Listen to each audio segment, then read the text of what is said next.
Hello. How is everyone? How is this week? Uh, Just gets better and better. Oh, so proud of all of you. I mean, it's yeah. Payush, have you done permanent note yet? I don't think I've seen yours yet. I have not. I have been having a bunch of doctor's appointments, so I'm gonna catch up today or Okay. tomorrow. Okay. So people that have, all of you that have, how would you describe that process? Is it incredibly difficult? I'd like to think it's simple, but Well, after doing the three a few days ago, I think it's pretty straightforward. yeah.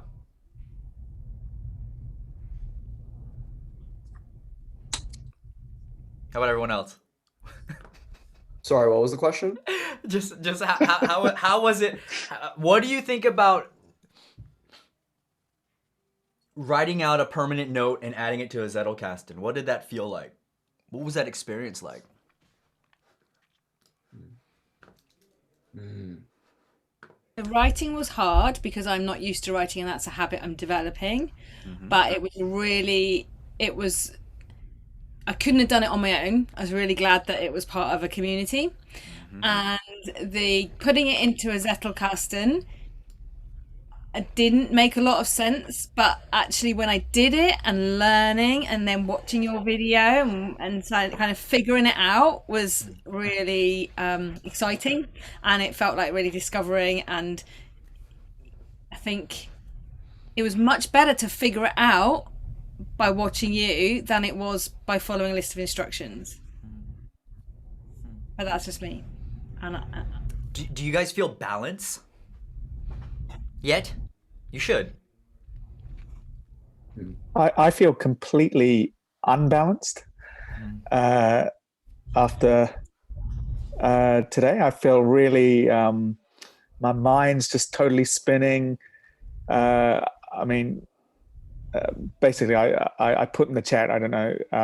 I think you've seen it, Bo. But basically, Bo called me out on what I'd done in my notes, where they were just very superficial. I'd sort of cut corners just to try and get it done, and it sort of made me take a step back and then think about the way in which I've applied myself in doing my Zettelkasten on my own, and in fact in other things and other ways that I approach like knowledge management and things like that. And it really hit home that I've actually been taking shortcuts throughout. It's just sort of become like a way of doing it. I just want to get through. I want to, read the book, get to the next book, get to the next book. Let's read 80 books in the year. Let's do this and that.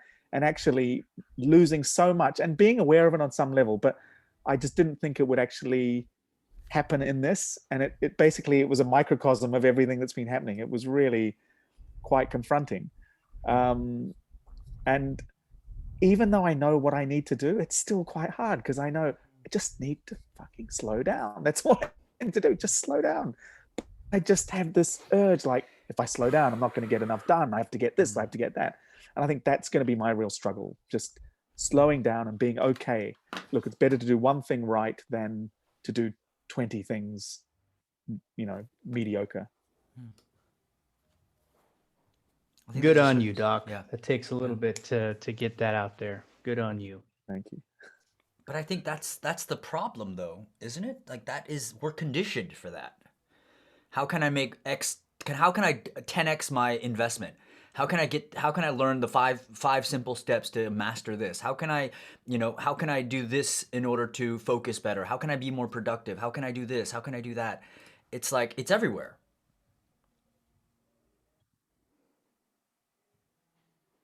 I was listening to the European reading room and Gregori's here. And I was listening to what he was saying, and it was just like, is this the Zettelkasten that Sonke is talking about in his book? And I had a hard, I've been wrestling with that.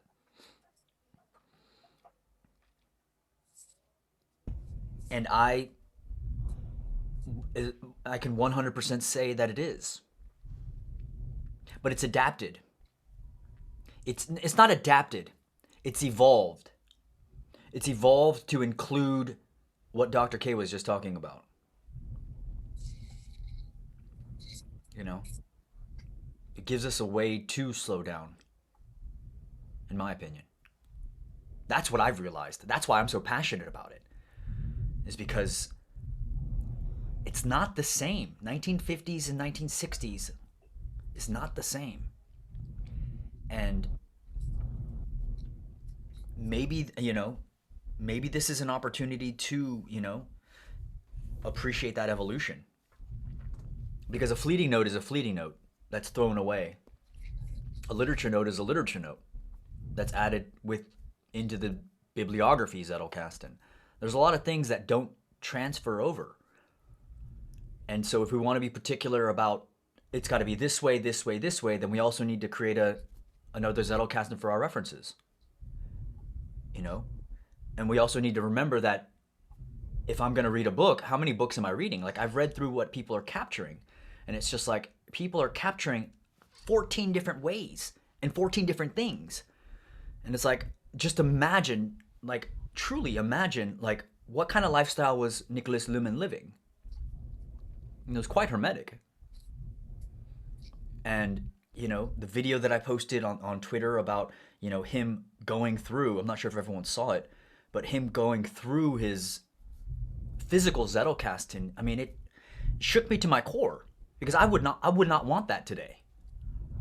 Where because it's all physical slip cards, if I happen to place it in the wrong position when I'm putting it back into the slip box, it's lost forever, is what he said.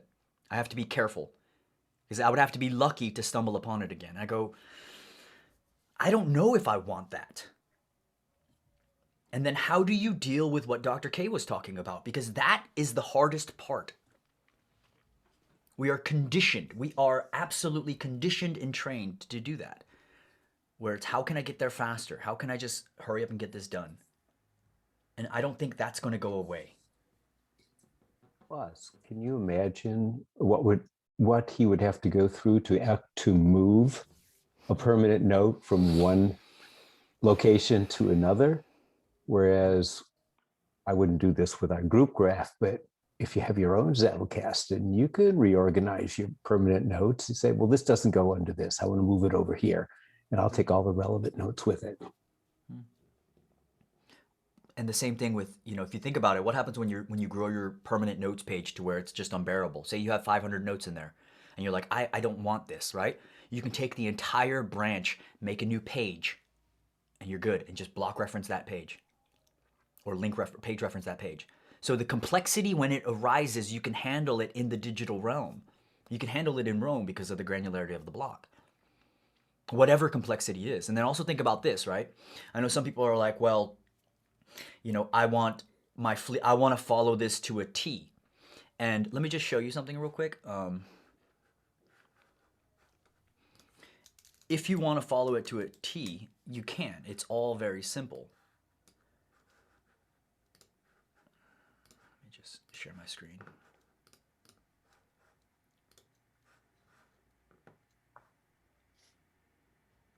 Let this load up for a second. Let's go to my first permanent note, right? If you look at this, right? This isn't right, actually. Let's go to, maybe it was this one? No, that's not it.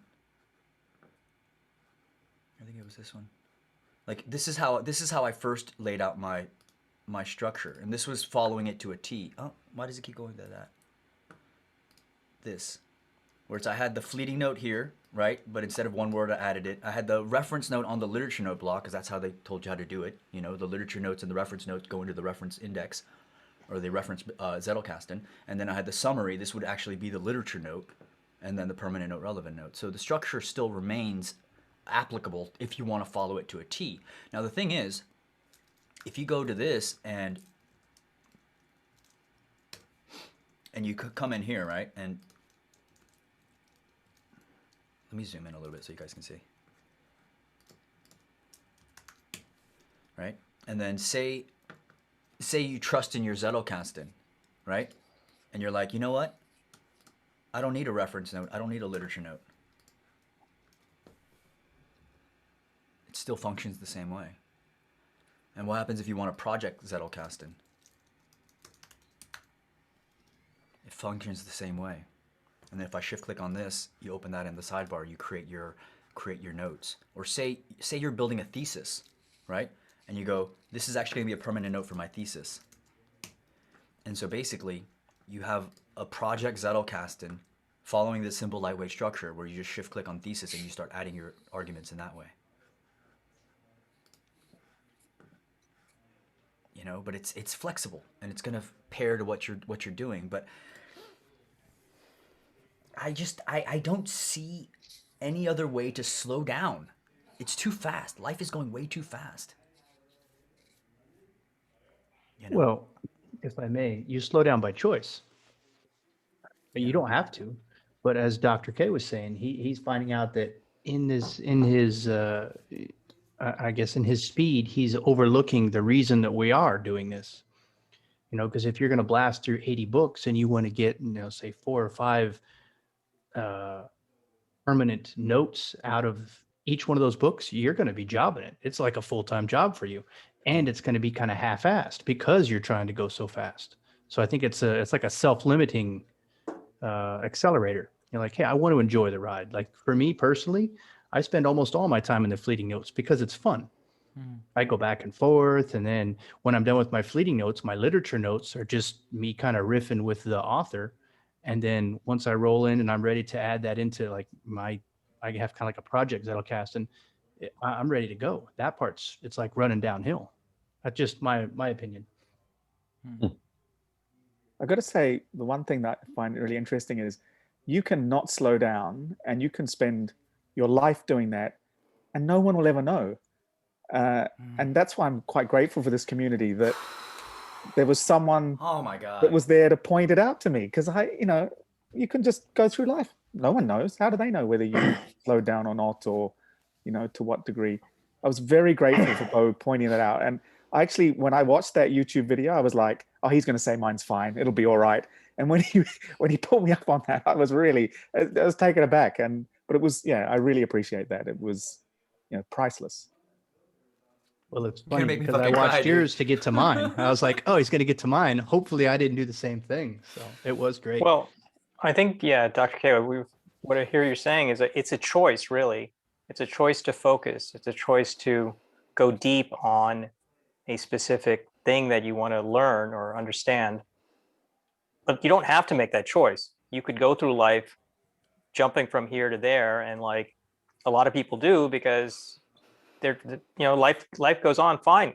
You can still go that route. It's not going to cause a real problem, but it's a choice that you're making, that I actually want to think deeply about a certain topic and try to understand it. So, but I think it's a choice that has consequences. And I think the issue is the consequences are so removed from that choice that you never have to you never have to confront it until it's just your results are not reflecting, the results reflect that you made the bad decision, but they don't catch up with you until a long time later. sure. That's the issue. Sure. Yeah, that's true. Yeah, I saw. Oh, go ahead. Go, David. I was just going to say I saw a tweet maybe yesterday or the day before, from Simon Wardley, and he was talking about how so much of the current thinking it's focused on outputs, which I think is what you're describing, Dr. K, is like people are measuring you by how fast you produce things. And he said that the future will be measured more on outcomes, how I think, which is more what this is focused on. Anyway, I thought it was kind of a neat comparison.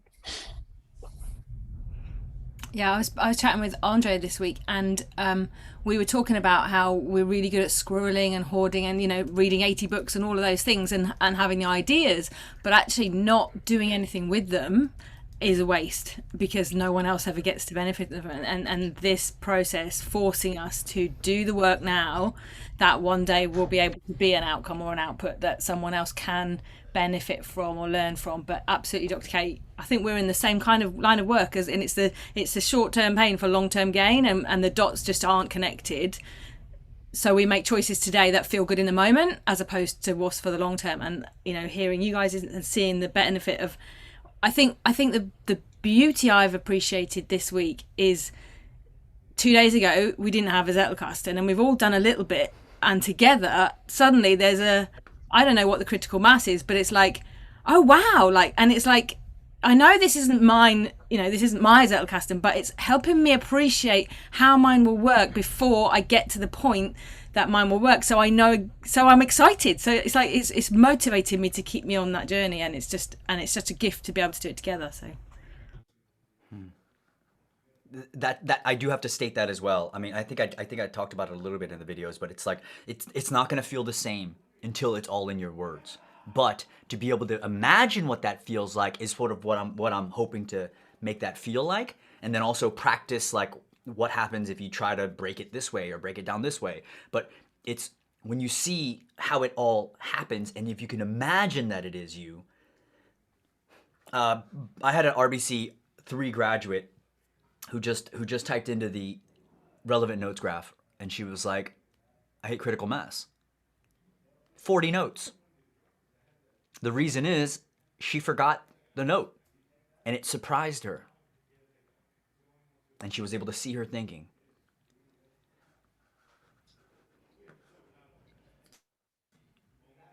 If you guys want to just keep talking, I got to look at last week's video to find the bookmark. But if you guys want what to just is keep talking. critical mass? Can you talk to me about, because I thought it was like between 60 and 80 notes or something. Can you explain again? Critical mass is the point in which, so my last coaching session with Sonke, right? He was just like, okay, so now I need you to build a critical mass. And I was like, well, what is that? It's when you have the clustering, yes, but it's also that point in which you don't know where every note is in the threaded conversations anymore. And it's when you stumble upon one of these notes that you've long forgotten, that's when it's like it clicks. And it clicks because now it's like, oh, my communication partner just showed me this. And I can see my own thinking because it's all in my words.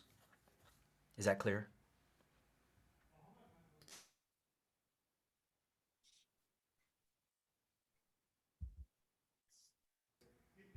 How is, so are you all ready to start your own? You ought to already be ready, like already starting.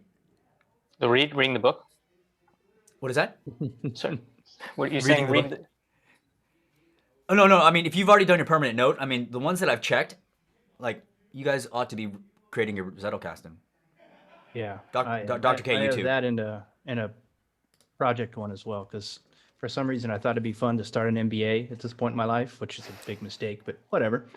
So I'm starting a Zettelkasten just for that. So that's like a 2-year process, and I'll see what I have at the end. But yeah, I also started my personal one. Hey, Bo. Yeah, I've started doing the exercises in my own personal Zettelkasten and then copying them over. So who was that? Was that Jeff? So, Jeff, yeah. Okay, just make sure that you read, so you can, but I should explain this too. When you're bringing over any permanent notes that are coming from the shared graph, why do you have to delete the index and permanent note? It's probably something to do with the references. Dude, I'm having deja vu like crazy right now. Because Okay, please. permanent note. I was Just gonna, try it. yeah, I was gonna say the only thing that gives me a bit of trouble is the block reference. I have my own notes in my own Zettelkasten, and I have to change the block references when I move them over if I'm referencing the book in the shared, or if I'm referencing a different book and what I'm putting in, I have to copy the block over into my space somewhere to reference it. No, but why do you, so what I'm saying is that if you're gonna take over any new permanent notes to your own personal Zettelkasten, you have to delete the index and the permanent note and all relevant notes. So basically you have to start from scratch from the fleeting note, literature note, and reference notes. You can keep that, but everything else has to be redone. Why? Because you're going in you're talking in a different conversation. So different context, different conversation. And I did that, and it's amazing. The same fleeting reference, literature notes, totally different relevant total different permanent note that came out. So it's really amazing to see. I'm You got confused. five I don't know the answer. Well, Jeff, did you who just responded? Was that Dr. K? Who was That that? was John's Christian. That was Jean Christian. So, Jeff, do you understand what Jean Christian is saying? No, not entirely, because I'm not having any problem with this. I create the new note in my own Zettelkasten and then move it into my space in the shared Zettelkasten. And I'm not sure I see why my permanent note statement, my declarative statement, would be different. Because you're in a different conversation. You're in your own Zettelkasten, you're in your own space, and you're putting that note, that permanent note, into whatever conversation structure you are having. If you move it to the shared graph, there's a totally different conversation going on, and your declarative statement might not fit into that conversation at that place. But Jeff does not need to move it from the shared graph to his personal Zettelkasten, because he created it in his personal Zettelkasten and actually made a copy into the group graph. So Okay, he's not going to have that problem. That was very clever. So you don't, Jeff, you don't have your own Zettelkasten then at the moment. No, I do. Or no, I do. or what you're doing is you're if you're basically, what I hear you saying is this, right? You're creating a Zettelkasten, you're creating all of your permanent notes that you've captured in your own graph. And then what you're doing is you're copying that and pasting that into the shared Zettelkasten, correct? Well, first I put it into my daily page. Yes. And then I proceed to, go through the permanent notes and see where it fits and create an index for it. Mm-hmm. Yeah, that's perfect. But then after you do that, and after it's crystallized, and after it's in your own Zettelkasten, then you copy all of that into the shared Zettelkasten, correct? Correct. Okay, and it's the exact same permanent note and index, correct? Well, the index may change. I mean, I may have chosen something as an index that's not in the Zettelkasten or doesn't fit, so I may have to change the index. It's possible. Yeah. So the reason for that is because Jean Christian was right. It's a completely different conversation, and what I mean by that is you can know everything about the give me a topic here. You can know everything about sound acoustics in a room, right? But I could talk to someone that is proficient and learned in that, and it would be a different conversation than if I was just talking to somebody who had no interest in sound acoustics in a room. And that is what I mean by conversation. So in your personal Zettelkasten, the words that you crystallize, because the permanent note can fit anywhere and it can crystallize to anything, you don't know what that conversation is going to be until you look at the Zettelkasten or the permanent notes page and you write in direct response to the note above it. And so if you do that in your own Zettelkasten, that's cool. But when you bring that over to any other shared Zettelkasten, anyone else's Zettelkasten, or in any other topic, then what you have to do is you can't lay that on top because maybe this person doesn't know. So you have to go, I'm going to keep the literature note, fleeting note, and reference note, and then I'm going to delete the index and permanent note and go, and then open up the Zettelkasten in the shared graph and go, I am going to, because I know what I'm talking about, because the Zettelkasten can say anything, or the permanent note can crystallize to anything, and because it doesn't matter where it fits, it's just a matter of what connections it makes, then I shift click on permanent notes in the shared Zettelkasten, and then I look through all of the notes that have been written. And even though they're not in my words, I still find the place that it would continue that conversation, and I find it goes here. And it could say anything. All you're doing is writing in response to the note that came above it. So Jeff, Okay. All right. Does that make sense? So yeah, please. It does make sense. And it's not like I've done a lot of permanent notes. I think I've only done one into the Zettelkasten, the shared Zettelkasten.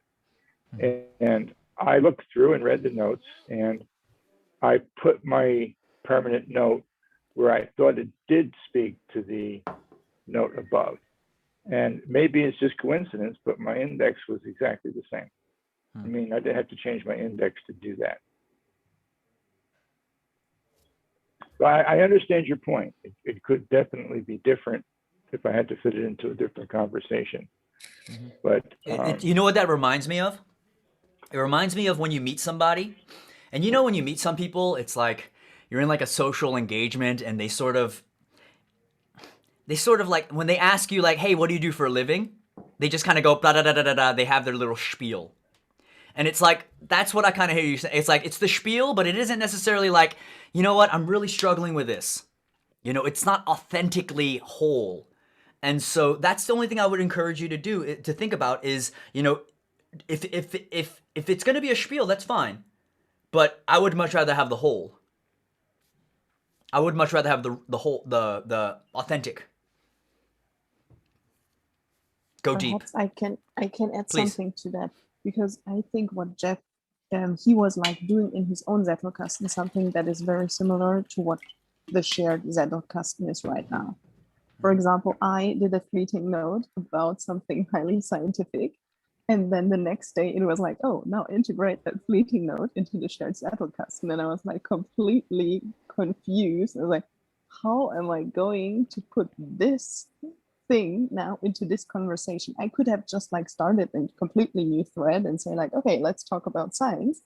But I tried to integrate what I could learn about what I was learning in this like scientific thing to the already existing conversation. In my own Zettelkasten, this would have like a very different, like permanent node, very different place where it would live. But I tried to apply it to the conversation that we were talking about.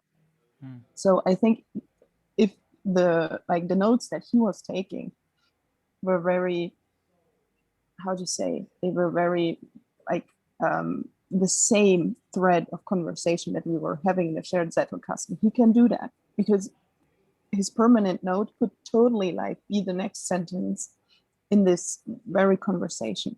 But if you have something very different, then you stumble upon this problem quite fast. And I was like, oh, wow. So I took a fleeting note. I don't know how to put it into the Zettelkasten, but I tried. So I think, yeah, Andre, I hear what you're saying, right? I hear what you're saying, but the reason is because, let's see, Payush, or who's leaving? Oh, I'll drop. Okay. The reason I'm saying this is it's a matter of practicing it with understanding of why that is the case, though. Yes, and totally. Why that is the case is because even if it fits under, I don't know what the index above the one that he added to the shared Zettelkasten is. And again, thank you, Jeff, for stepping up and letting us sort of abstract out sort of the solution from this, right? But the whole idea is, even if it's the same index, even if it's anything, you have to see what the thread of conversation is saying. And it's like, you have to follow what that thread of conversation is saying. And so it's the fundamental principle is really what I'm getting at. It's why can't you just copy one Zettel into another Zettelkasten? And the reason for that is because there's a conversation that's happening. Totally. And it has to be written in response to that other conversation. If it happens to fit, listen, there's an infinite amount of variables. I would still recommend going back, deleting the index, deleting the permanent note, deleting all the relevant notes, and then actually reading through all of the other notes and then adding it in response as good practice to see what that feels like, and also to see that, wow, it completely changed what the permanent note was. That's the exciting part, because then it's like, oh, well, that's kind of like the application of knowledge. If I really know something, then if I know something, then I can apply it in this situation, in this conversation, in this conversation, in this conversation, from all the different angles. And so it's also like a litmus test. Yeah, I missed that nuance completely. I actually I realized now I took the hierarchical view, sort of like I was looking at, oh, it fits here in the hierarchy, and I just plugged it in. I didn't actually, I don't know how to explain it. I didn't respond to anything above or below. I just put what I thought, yeah, here it fits. So the nuance is appreciated. Thank you. Yeah, I wrote my permanent note based upon everything below it. And then I looked in the Zettelkasten to see what that could be in response to. And I think I now see that that's not the right approach, that I really should be looking through the Zettelkasten first before I actually compose the permanent node. That's a clear distinction too. It's a clear delineation because a lot of other people that talk about Zettelkasten, they just crystallize the permanent note. It doesn't matter what it is. They just go, okay, I've got this note. I've got this atomic idea. I've got this note. And they forget about that the permanent node is actually not the top level block. It's actually what it's related to. It's what the connections of all those permanent nodes are. And so I think if I could say anything before we, I guess, jump into the book, is there is an infinite amount of variables that are going to come up. And I know that. I know that that's the path ahead. And this is why I've been adamant about not giving you any answers. Because you have to build that self-confidence that you can figure out how to solve that problem when it arises. And so, okay. So can I talk to Michael's point real quick? Of course. So I did the exact same thing. I was reading some stuff and I built it up, fleeting literature, and I was like, okay, permanent note. So I started just summing it all up. And I realized that was incorrect in my first 5 or 6 notes in my personal Zettelkasten.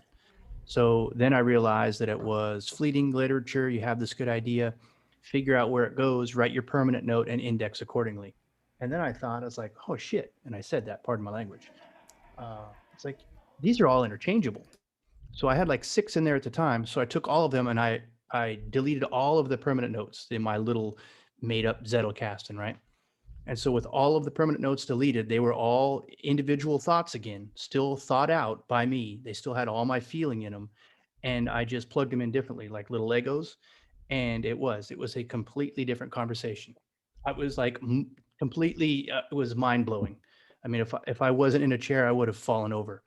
And that was a pretty big, I don't want to say like an epiphany, but really the slower you go, when I heard some other people talking about it, and I heard Jans Christian was saying as well, the kind of the slower you go and you can make each note, it just like sharpens your knife. It doesn't stack into the drawer. So I've said too much, sorry. In fact, I hate seeing myself on the screen. Josh.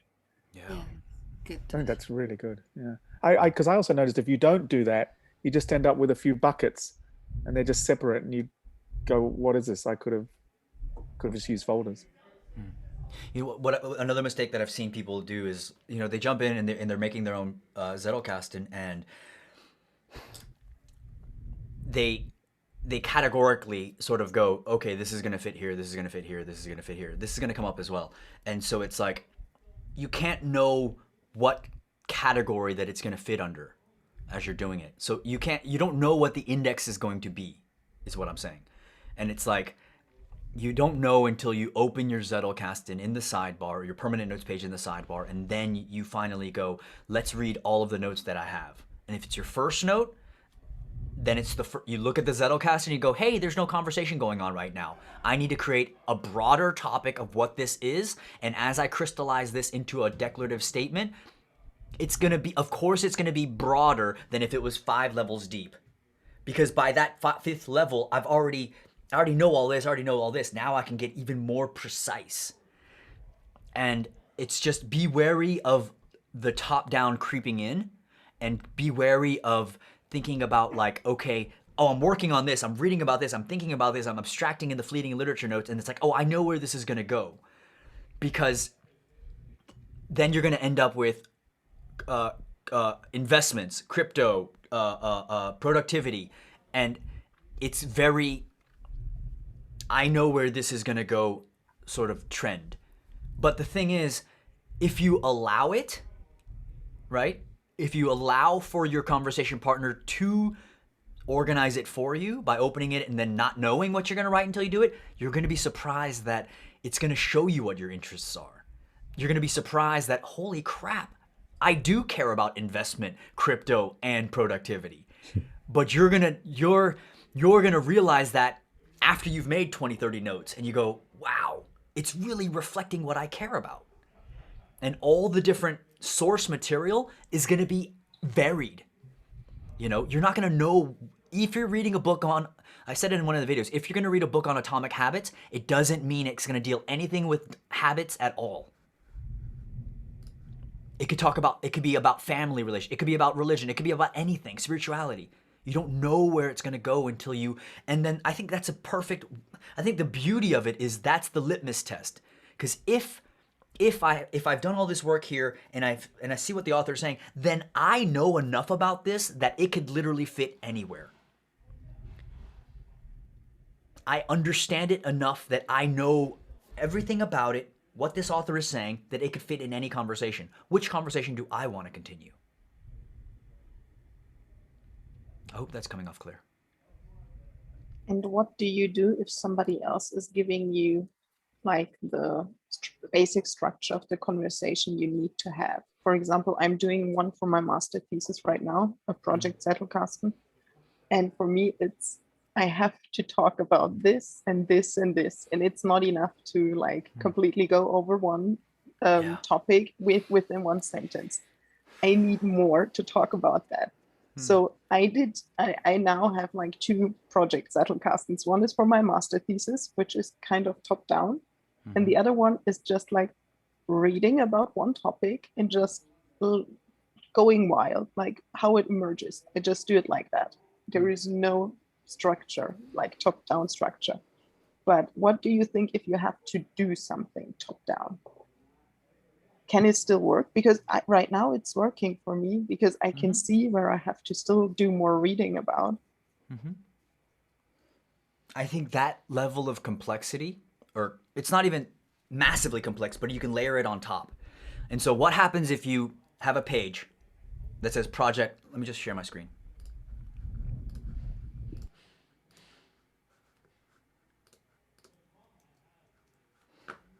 What happens if you have a page and we call it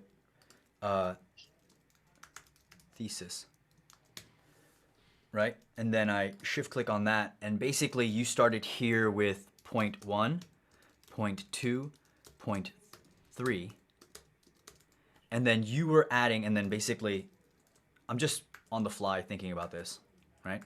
And then basically every time you do a new, I guess, thesis note, right? And then you can basically go, let me just do this.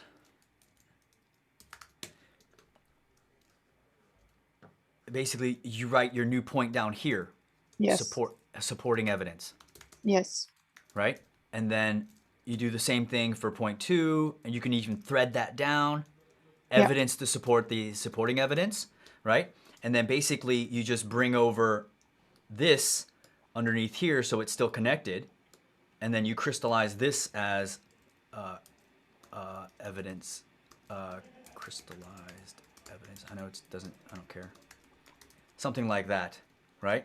And then you can basically add this down here and just, or let's add it down here. I'm just making this up on the fly, sorry guys. Yeah. Yeah, I go, this is going to be point, or key point, right? And I go crystallized evidence.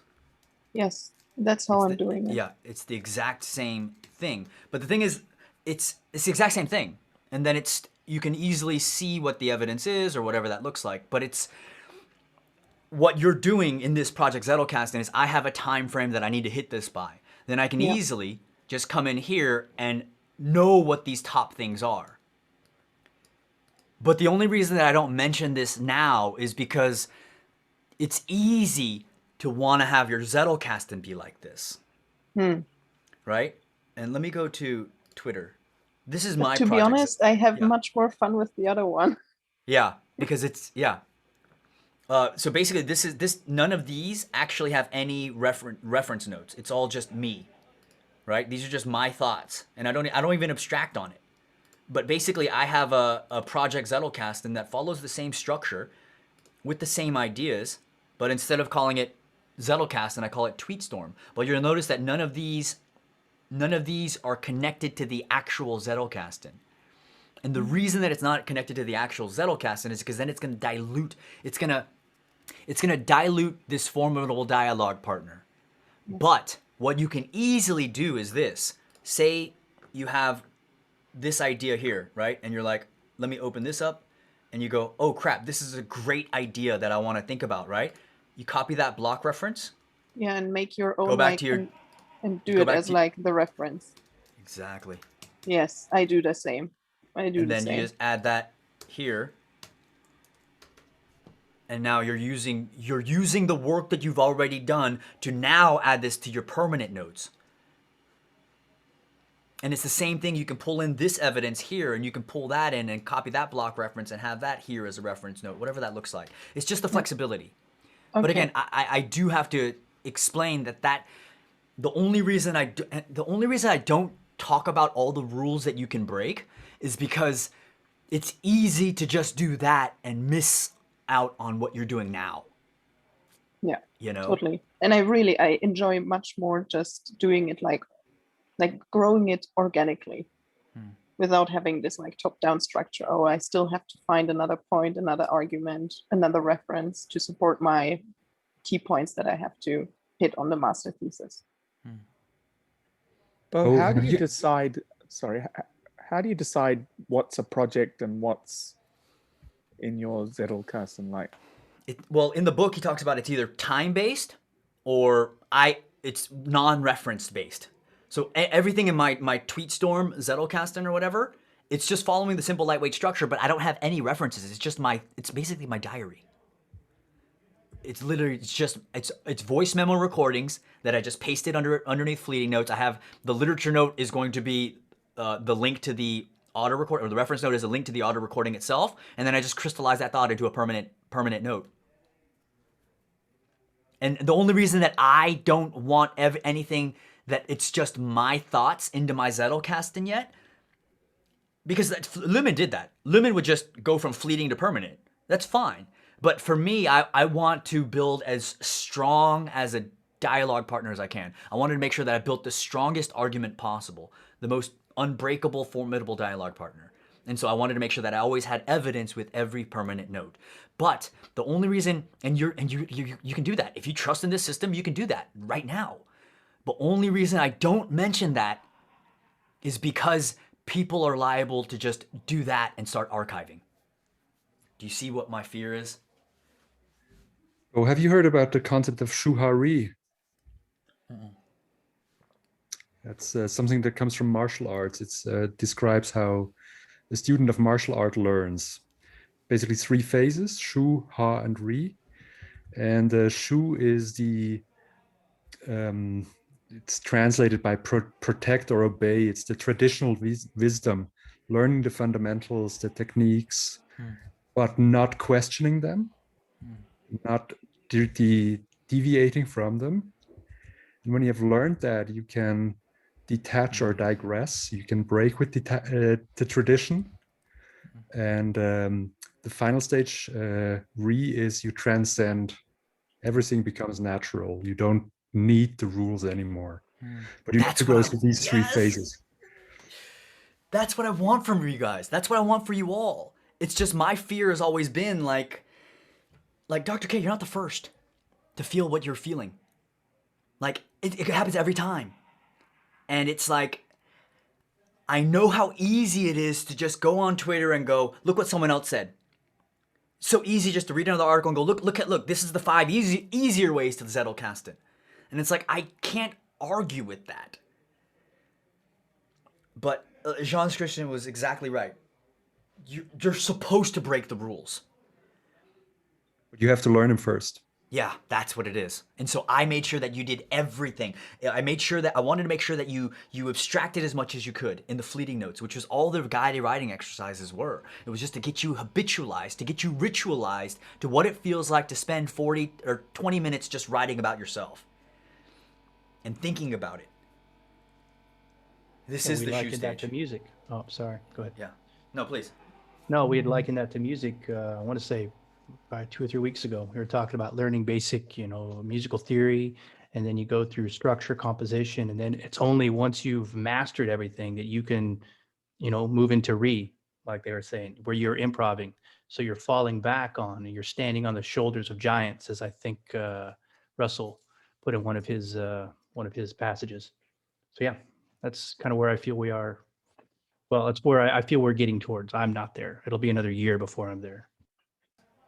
But that's Why a do you- good point yeah, though, go Bo, ahead. because it's like with my Japanese learning, right? I mean, I started off learning casual ways to talk to people because the conversations I was having were casual and the content I was listening to was casual.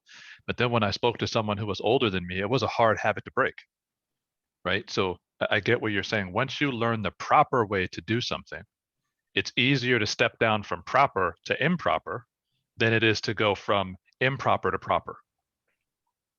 Fact. And I've only got 42 days with you. I want to make sure that I was able to give you everything I had. You know, why do you here's a question, right? Why do you think the book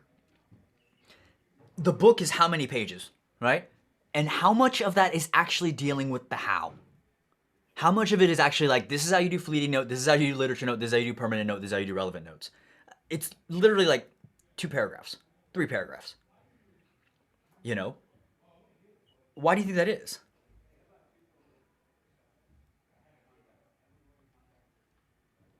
Because otherwise it would have been a blog post. I think it's the simplicity too. Yeah. It's just The convincing why you of is- how, yeah. because the why is so much more important. Once you internalize and accept the why, the how should be easy. Because we hate simple answers to complex questions. Especially smart people. Yeah. And You know if who you gets give this? people Yeah, the go ahead. how, if you give people the how, then they can just copy. And if they copy, they never internalize anything. They don't learn anything when you give people the how. It's like a script. I plug this in and I just do it. I don't know how it works. When I run into a problem and it goes wrong, I can't fix it because all I know is how to do it. When it who's gonna- deviates from that script, I'm lost. And Alan, who's going to be there to help you? Who's going to be there to help you when you do get stuck? It's going to be yourself. But also, it's like, I'm confusing you guys because I have video and I have a chatting device. But it's like reading a blog post about riding a bicycle or doing a handstand. It's like it doesn't actually translate, right? Oh, but you know what? That's a fantastic point because I don't know. I just had like an aha moment here where you said it's a fantastic point because there are people who are really good at commentating snowboarding who've never snowboarded. They know everything that the snowboarder's doing. They can tell you a kickflip. They can commentate football and they've never played. So just because you've got the knowledge of something doesn't mean you can do it. It only means you can talk about it. And if you talk about it well, it sounds like you know how to do it, but you can't do it. Isn't that I heard the whole something relevant. commentary? Oh, sorry, I heard Jeff. something relevant.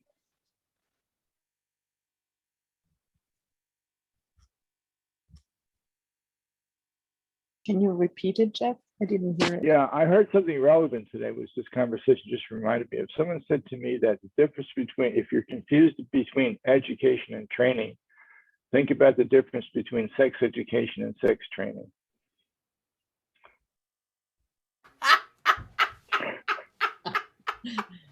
Jeff, you're my man, dude. That's a good one. Yeah.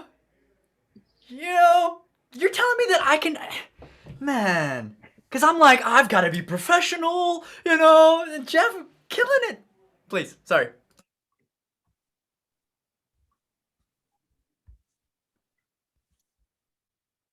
I think, Shimon, you were saying something? Or no? I'm first blown out by the comment. So good. Isn't the whole argument about like scientific sort of the problem with scientists these days is like just speaking in jargon and not actually knowing the thing, and like is like the difference here. I just had that fleeting thought, so just wanted to share that. Just to Alan's point as well, like in those areas where you've got a commentator who's never played, nobody respects them actually. Like a lot of the players, they don't get a lot of respect because like you don't know, you never had skin in the game, you don't you can talk about the superficialities, but you don't know what it's actually like to be in the arena. And I think that's quite interesting that they don't get that respect, the same respect, because they haven't done it. And that's almost in any field, Doc. You know, I say that like you could even look like from education, like middle school. I spend a lot of time with middle schoolers. If you are teaching, say, some abstract concept, or well, so we'll say mathematics. Mathematics translates well. If we're looking at, I'm teaching Italian students English. Coming from me as a mother tongue English speaker, it's different than if somebody from, say, a different country was teaching them a language that they knew, but were not comfortable with. You see what I'm saying? It's also the difference between philosopher and doer. Also when you just talk about it and when you actually do take action. Well, I think that's the thing that you have going for you, Bo, just like, Martina said there too, is that think of great athletes who've been able to make the transition to commentating. Few and far between, right? It takes a whole other skill to be able to do that. But if you're a great athlete and you can be a commentator, you've written your ticket for life. So you're very good at oration and explaining and teaching, but you also have done the work in the Zettelkasten. So you can come at it from the side for people who are just very Zettelkasten focused. You can talk to them that way. You can also come at it from the side for people who don't know a whole lot of Zettelkasten, but need someone to explain it to them. That's how it all comes together. Nikki's got her thumbs up.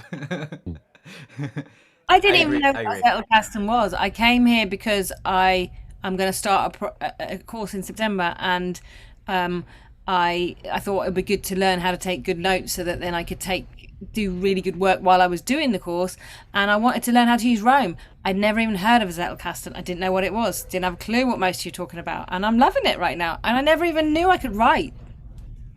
That's testimony to the great group and doing that, being able to teach the people who are mastering at it, because you're a master at it, but also inspiring complete beginners like me to even just have a go.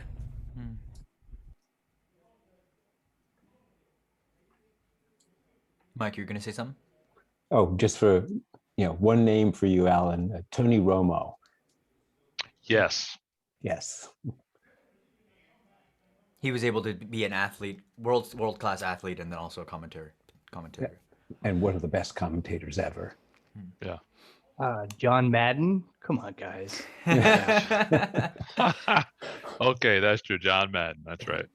And if I can mention one last thing too, is it's you as a group too, because you all are at the same place and are having the same questions and fielding the same, okay, how do I do this? I wish I had what you all have, where I can bounce an idea off of somebody. Because even when I had my accountability partners, it's like I was telling them what I was wrestling with, and it was just like, it kind of just, what? And so take advantage of that too. And I would say there's another piece to it even. It's such a subject. I'm talking about like taking smart notes and like, the Zettelkasten, and that's new. So there's like, there's a lot of things that we will discover. And sometimes when I approach a subject that I know that there are a lot of experts out there for it, it's hard to get to a point where you could like speak confidently about it. And yet sometimes you can. Again, connects to the athlete and commentator kind of situation as well. Well, to Shimon's point, I find that if you're talking to an expert, you're more inclined to adopt their way of doing it because they're the expert. So you never have this time of discovery. You don't figure it out. And the Zettelkasten is yours.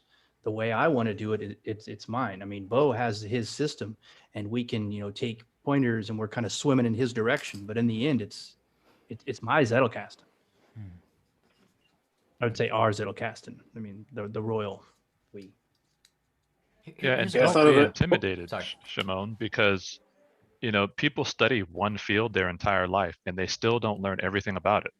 So you could very well look at something from a different point of view through a different lens and see it in a way that they never thought about it because they've got this myopic focus. It has to be like this, but you're pulling these things together and pulling things from here and there. And so you interpret it in a different way. And I think that's what we're learning. We're learning that you can look at things through kind of like a myopic lens and you only get so far. But when you can broaden out and pull different things together and then examine that, it opens everything up. And that's where discovery happens, right? Thinking outside of what you normally do. I have an analogy. I was just realizing that that's part of my process is that, you know, for let's say I go to an Indian restaurant and eat butter chicken, and then I want to know how to make butter chicken. Well, you can find a million butter chicken recipes in books and libraries and, you know, online, etc. But until you start making them, it's really hard to distinguish and differentiate between what's a good butter chicken recipe and what's a bad one. And then I think slowly you can make your own way forward, and then be able to riff on those recipes, you know, adding things you particularly like, and you get to the freedom stage of forgetting the recipe eventually. Yeah. Here's a question for the group. I was having a conversation with Ramses last night, and Ramses is the he runs Roam Stack, and he made me think about, you know, would you? He asked me, would you want to make this easier, simpler, more bite size? And I was like, I don't know. I don't know if I want to. I kind of like that it's incredibly difficult and incredibly arduous. And we had how many people start? You know, there's 350 people in the graph. We don't have 350 people writing in the graph.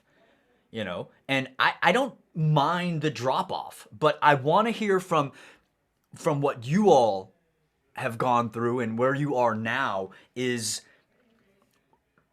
Was the journey up the mountain worth it? Was all of this worth it? And why or why not? That's really what I want feedback in regards to. How can I make RBC 5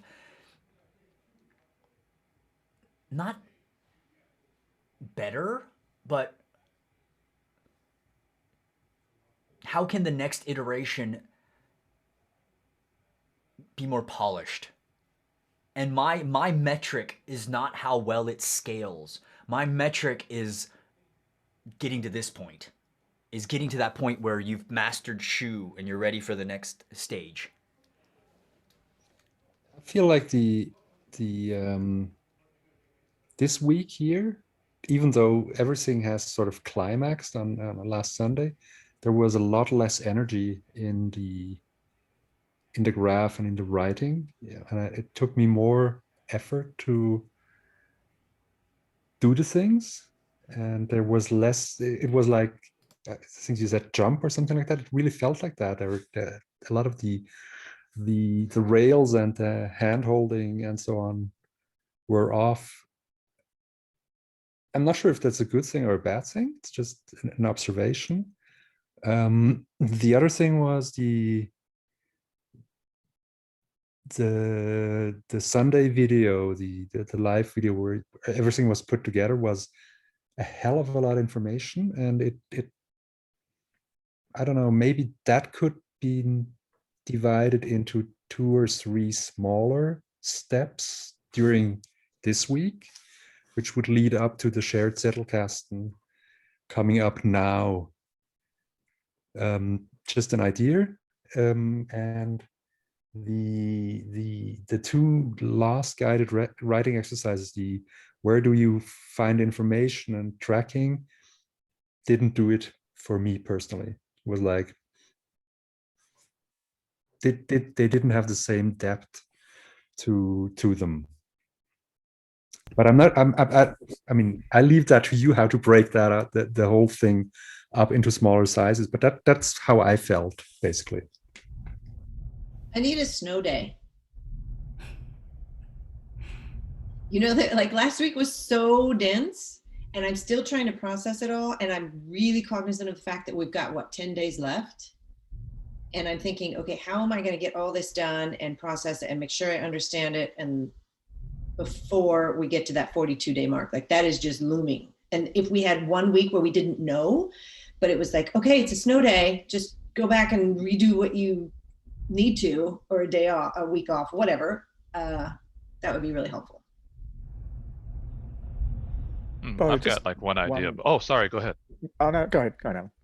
It's fine. I was just thinking, I mean, so yeah, I mean, things are really dense. I mean, there's definitely a lot to learn because I think you're thinking in a different way, right? I'm having to push my brain in a different way than I've never pushed it before, right? And so I think it's how long it takes me to get to that point where my brain is over here is a personal thing. So I don't know what you can necessarily do about that unless you can like supercharge people's brains. But one thing I'm curious about though is if there was something basic that you could give people to read in advance, or say, hey, here are some things you can look at like maybe in advance, or watch this video, watch that video, then people can start thinking about it, you know, a week before, start thinking about it. But, you know, again, I think what you will come up against is that I think some people in here's brains are just wired in a different way than mine. Maybe they're more creative. I mean, and I think they'll get it faster, but I think if you're coming at it from way over here, it's just going to take your brain some time to get there. Because even if you know the mechanics, it's like, okay, how do I do this for me? And I don't know that that's an answer you can give people. I sort of agree and don't completely agree. I really liked the way everything came together on Sunday, but it was really, really steep trying to actually write this stuff and participate. This is extremely time consuming. So I think Alan is right, and we do need a snow day, just a little bit more time to get into this. But I do think there was something there that it all had to come together in a way where you could actually see what people were doing and give live feedback. I see a value to that. So I'm not sure how you break it up, but somehow we just need a little bit more time. You know, I'm not working anymore, thank goodness. But so all of you who are working or doing your MBA or whatever, I don't know how you manage to, you know, actually participate. You know, it's like today I took part of the day off work. You know, I've taken the couple days off work, you know, on Friday, I mean on Thursday, so I can be here like half a days, but it's no video games. It's no comic books, because I still read those, believe it or not. It's no manga, right? I've had to put all those things off to the side, and I've had to invest my time to be able to get stuff out of it, you know, because to Michael's point, you're right. If you don't give up stuff, there is no time to do it. Yeah. I feel like I can't fault much of it. I mean, I can always say, yeah, we need more time, or again, you don't want to lose momentum either. If you have too many snow days, then some people just sort of drift off because they don't feel like they've got. I feel like it's been perfect. The only thing I would say is I wasn't really sure what I was getting into when I didn't. I think what you're told about this, I didn't even like. If I'd known this, I would have signed up like 25 years ago. It's so much bigger than it's advertised as a book club. I actually literally thought we were going to read the book, and I thought we were just going to use Rome, and you just told us, oh, this is how you make a font different, or this is how you know, like really basic stuff. This is like life-changing. It's undersold. I don't know if I'm the only one who I mean, Nikki's, you know, I Totally. yeah, I didn't know this is what it was. I don't know what's with that. Is that intentional? Design, isn't it? Under promise, over deliver. Yeah, really under promise. Is that intentional though? Is that intentional that you don't give a clue, or? I don't think anyone knows what this is. I don't know what it is, you know. Yeah, this is exactly why I came back for a second run. I had no idea either, Dr. K, and so I tried again. Yeah, but how would you describe this to someone before they went through it? I don't know how you do it. You know, you're in for a real ride. That's how I sold it to everybody that listens to me or doesn't run away fast enough. I tell you, if you want to go in for a transformative experience that is incredibly hard and a lot of work and will change your life for the better, then here's the link to sign up. I just feel like book club is it's the wrong word. It makes no sense. But I'm so glad you said that. So wrong. Yeah, but if you said Zettelkasten Club, nobody would sign up. Yeah. And I think the over-promising is gonna do people disservice, because if you put life-changing before anything, most people, I mean, I usually would read on, but I think most people will not, because it's sort of like, this is like, not a lot of things can have that index tag beforehand, right in the Zettelkasten.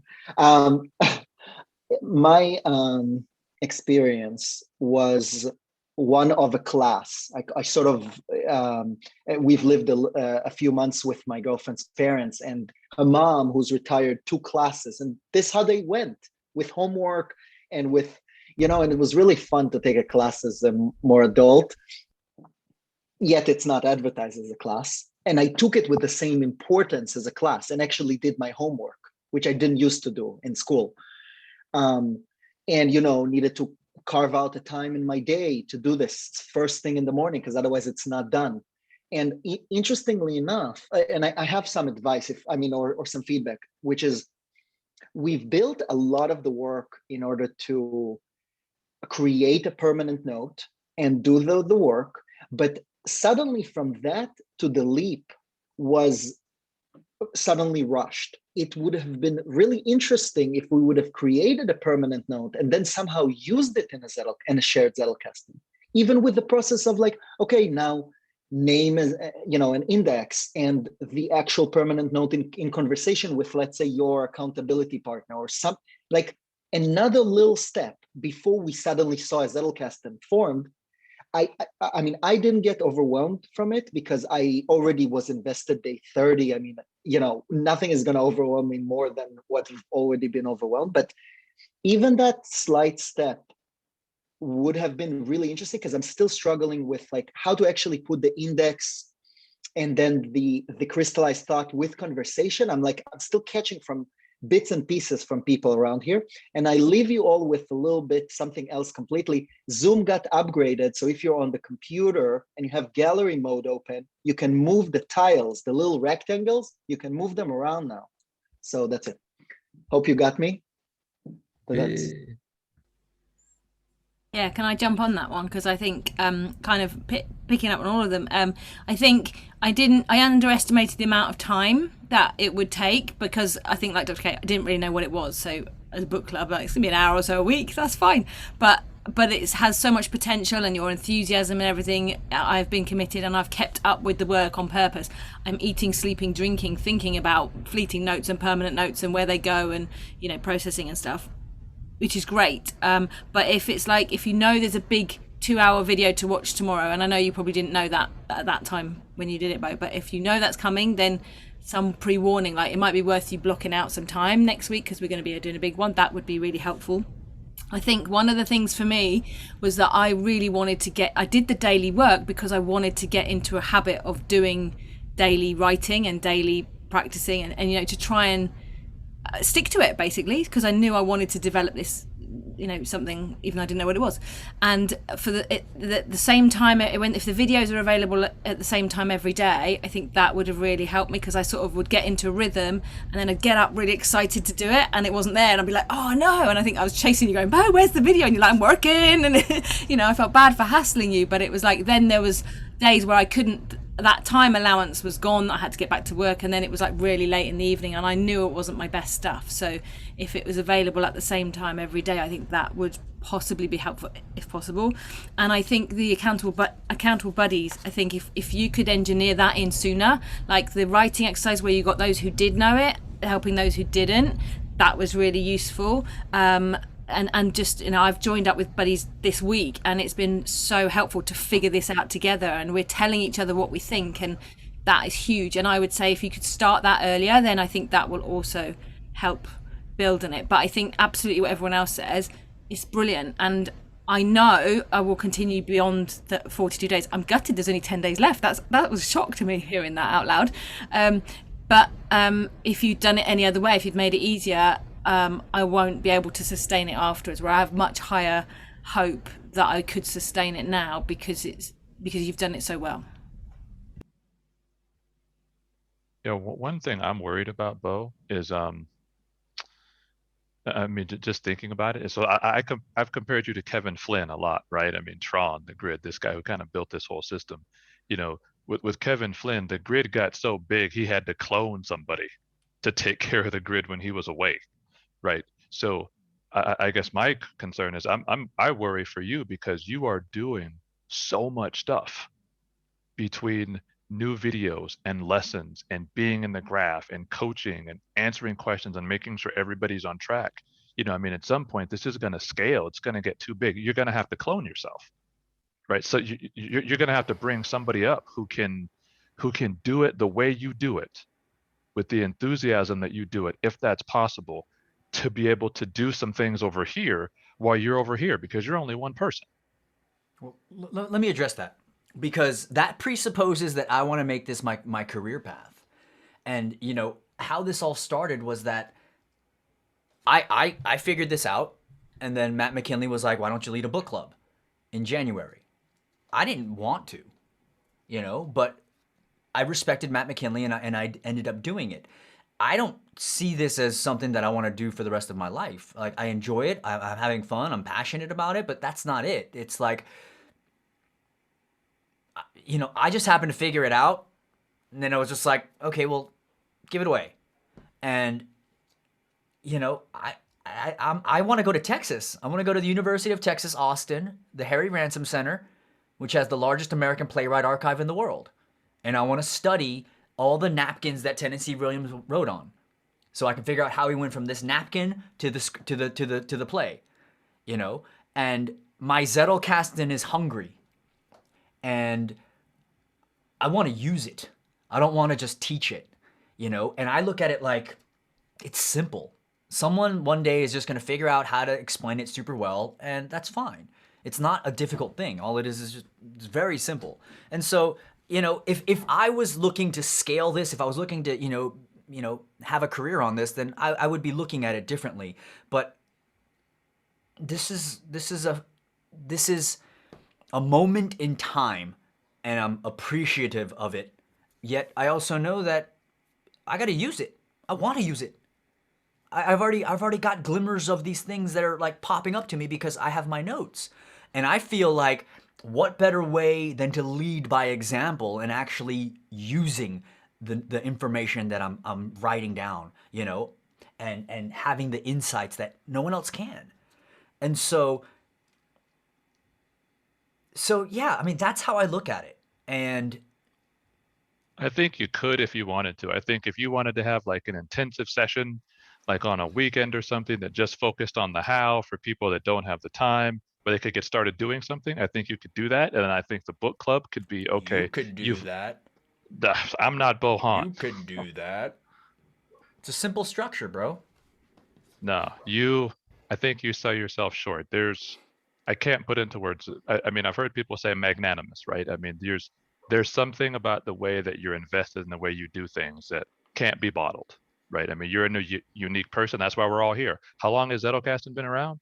How long have people been trying to do it the right way, right? You come along, and what, on a Thursday where people could be working or doing other stuff, 20 people here. On a Sunday when people are spending time with their family, over 100 people there. That's not because of a simple lightweight structure. I'll be honest with you, right? That's because of the person who's explaining the simple lightweight structure. And I'd ask anybody on this call to agree or disagree with me, right? Who agrees with me that the reason why we're here learning this is because of the way Bo is passionate and how he presents it, that it has nothing to do with just a simple lightweight structure. Yeah. What we are watching is a generous act of creation. Bo's having an experience, and he's letting us in on it. And it's just thrilling. And I get it. He's an artist. He's going to go make his thing. And he's just letting us in on this part of the process. And I think some of us will go on to teach this because it's a great process. But I'm glad to be here watching and soaking up the extras. So thanks, Bo. I think I'd add to that as well as the community. I think Bo would say this himself, but I said, I think it's amazing that I can join this random group, book club, whatever it is, that we're all working together from different interests, different places around the world, coming together for no other mutual outcome other than to learn and co-create a Zettelkasten. Like, it's just mind-blowing, and it's an incredible privilege to be part of such an amazing, diverse and pioneering poppy tooling, whatever it is that we're doing, you know, community led by a great leader. Yeah, because who made the decision to remove people from the graph who weren't doing the work so that the people in the graph who were doing the work felt safe enough to continue expressing their feelings? See, that shows a different level of thought and a different level of caring that you don't get from somebody who's just trying to teach a simple lightweight structure. That's why I say what you've done and what you're doing is unique.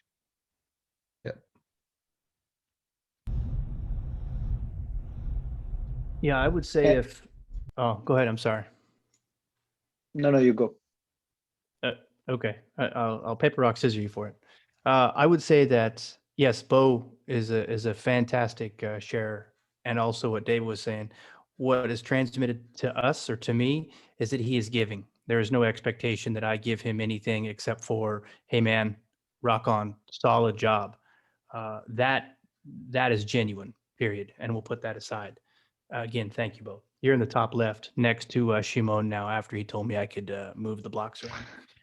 Second piece, this would be a shell of a group if it was not personal.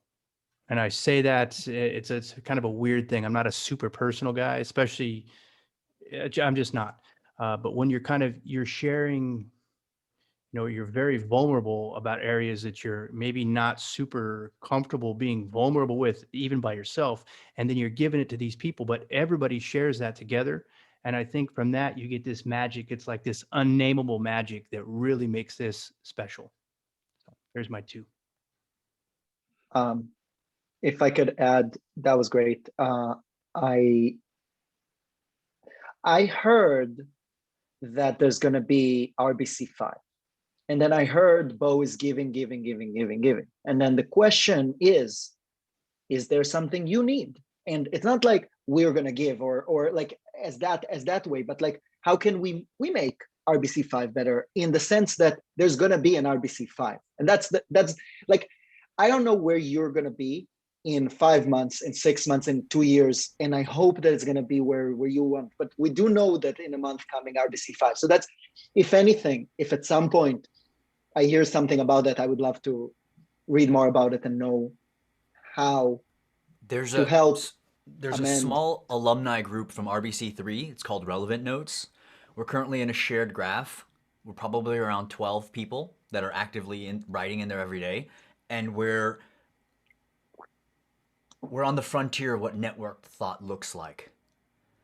And I feel like everyone is excited for you all, by the way. Like, everyone is excited for this new water to come in, but it's a think tank. It's a place where, you know, everyone is, I keep alluding to this, but it's when you have everyone speaking the same language, there is no translation errors. And it doesn't matter if you write your permanent notes in French. You know exactly, oh, I'm going to follow this int. It says right here. It says merde. It's the same thing as fuck, right? And it's like, I know what this is. Okay, literature note. Okay, on the literature note block, this is the literature note summary. I know what that is.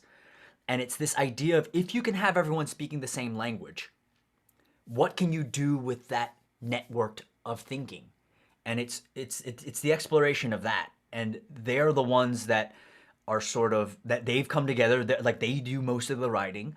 But, you know, I think that's what I see, at least, is that small community of, you know, this really feels like Paris in the 20s. This feels like, you know, Woodstock. This feels like a moment in time. And these moments don't always, I'm getting chills. These moments don't last forever, but it is a window where you had an epidemic, right, that really broke down a lot of the barriers in regards to how to connect to people. And then you had this tool that was brought to the world in June of that year pandemic. And then what is a Zettelkasten? And yes, it's a communication partner, but it's a note-taking system for networked thought. And you layer that on with a note-taking system or note-taking tool for networked thought. I don't know what's going to happen, but I just know that there's something here. And I think this is a moment of brilliance. And I'm excited to have this come to life that's beyond all of us. So does that help, Shimon? And I think taking into account to all what you all are saying, I think I want to incorporate more of like when RBC5 comes in, like RBC3 and RBC4 graduates are there to sort of be that safety net so more people can understand how to do this without falling behind. If they need a snow day, like Janelle was saying, it's like, okay, well, you can they know that they are that it's okay, you know? And it's yeah. You had the question what you could make better, and a lot of people were saying like last week was very hard. I've not been really active right now on the like RBC4 graph because for me it kind of felt like the last week, you know, when birds are nesting, how the parent bird is trying to get the little birds to fly, they just kick them out of the nest. And I felt like that, and I just braved the jump, and I did like my two project Sattelkastens, like my two different ways, and now I understand why they're so different.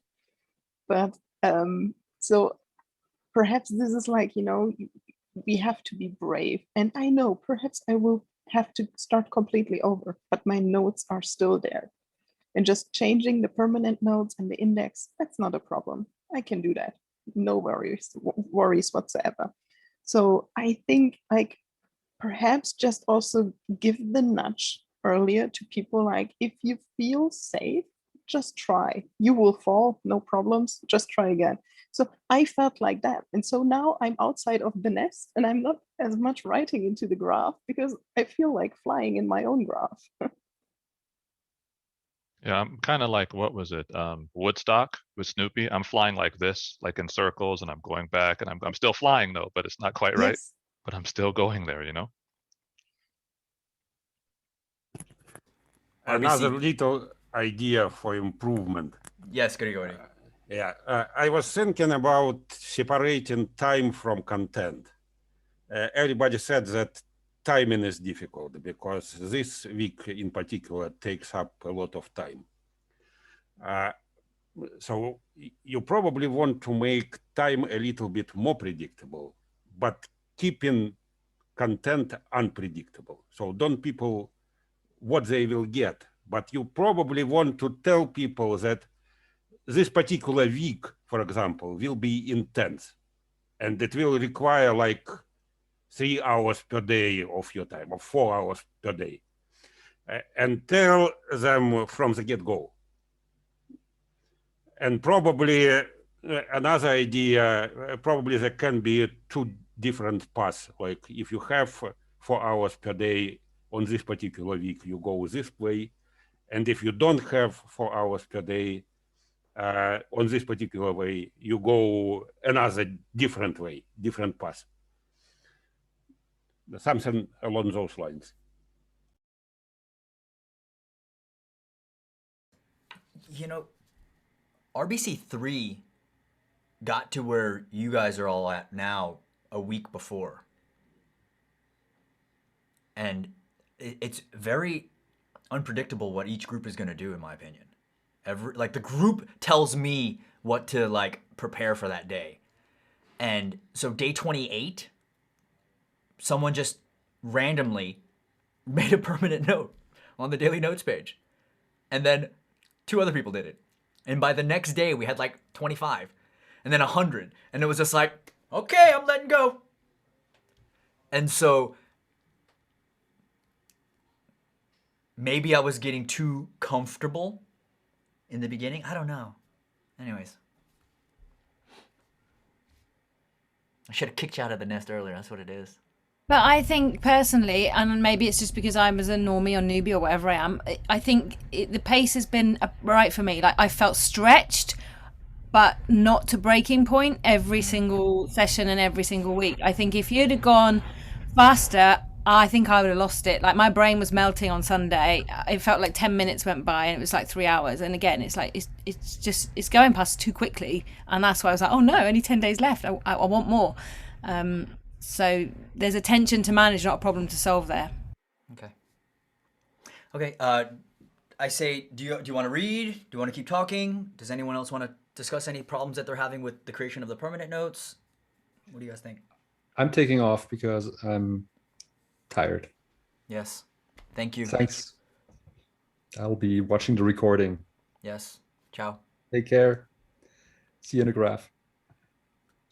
I have a question. Just sorry, nuts and bolts. I think I asked this on Sunday about starting the Zettelcast in a new graph or just doing it in my personal graph. And I think after hearing all the discussion today, especially what Andrea was saying about her project, that I need to do it in my personal graph. I think that makes sense. But I'd hate to decide down the road, that was a bad idea, because it would be very, very hard to extract it later. So I just want to make sure that that is the right way, or it is a reasonable way to go. Because I've got a ton of stuff in my graph now that is not really going to be relevant to Zettelkasten at all. So Here's what are a your question. thoughts on that? Is your graph slow? No. To load? No. No? No. No? Because I don't mind having, as long as it's not slow. If you have so many blocks in there that it's slow to load, then I would be concerned, right? Because then I would be like, well, if you're not going to use it, then don't use it. But if you want to set, like if I was in your position, I would keep it. Have how you have it. Because you might do this. You might be making a permanent note on music or something like that. And the index says blues scale, right? And then all of a sudden you're traversing 6 months later, and then you click on blues scale as you're traversing the index. Not only do you get the permanent note, but you get any time you've ever said that word. And it's just an interesting way of utilizing thinking that you've done before. Got it. Sounds good. But if you want to start fresh, the only downside to that, I mean, the good side is it's clean aesthetically. And the only downside would be maybe it's going to predicate that you have to be perfect, especially when you start your communication partner. And what's going to happen is, even when I look back at my permanent notes, even just a couple months ago, it's like, nah, I could have gone deeper, or I could have done it better this way. Or, do you know what I mean? And so if I was in your position, as long as the graph is not slow, I would keep it on the same graph. Because it allows for paint to get on the walls a little bit.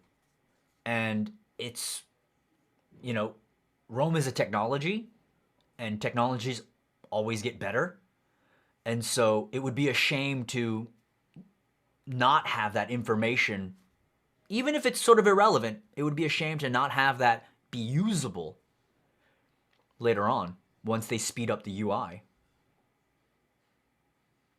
Sounds right. Also, jumping back and forth between two main graphs during the day probably isn't probably some friction there. So that's good. That's what I'll do. Michael, what I would find difficult in doing a completely new graph would be that I think I would be kind of bored out of my mind, because I would have to think the thoughts that I already have again. So even if they're not perfect, you can just make up a new page and do your new Zettelkasten in there.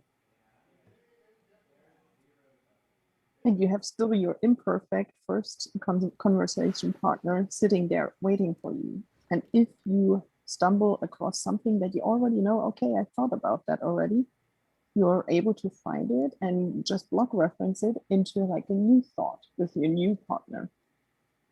That makes sense. And the reason that I wouldn't be too scared either is because we don't use a lot of linked references. They're primarily block references is the primitive that we're tapping into. If it was a bunch of linked references, which is what happened, like when you have linked references in a Zettelkasten, it breaks because it slows down your computer first off because everything is a page, but then it also is difficult to find it again because you have to query, which slows down your page. But because we're using block references, we don't even need to go in, like you have all the information here. You don't need to click into the link references and unlinked references below. It's just something to think about. And so there isn't a lot of like, we're not using the same resources as you would have if you just have a bunch of bracketed pages everywhere in your notes.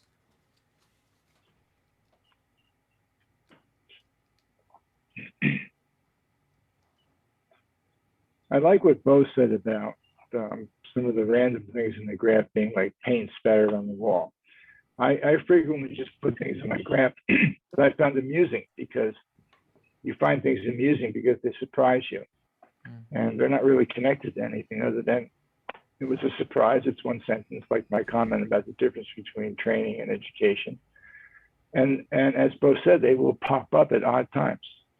If I'm ever talking about education, I'm pretty sure that little snippet will show up. So I would keep it all together. Plus, you have like a little bit of ammo, like, you know what I mean? It's like you got some ammo in the drawers. So say, you know, you go through all your captures and you're just like, oh, let me just go to June 13th, 2020. Let's see what was going on that day. Oh crap! Look at this. Look at this journaling that I was doing, and then you can block reference that and add that to your Zettelkasten. So it's like nothing's lost. And you like things messy, I can tell. Well, no, I really like order. Like the most beautiful thing is when I go to my daily notes page and all I see is timestamps. Everything is collapsed. Everything is closed. All I see is timestamps. And I'm like, that is beautiful. Because if I do expand all to the whole page, it's like scroll, scroll, scroll, scroll, scroll, you know? But yeah. What's the worst that can happen, Mike? Take up a new instrument. Yeah.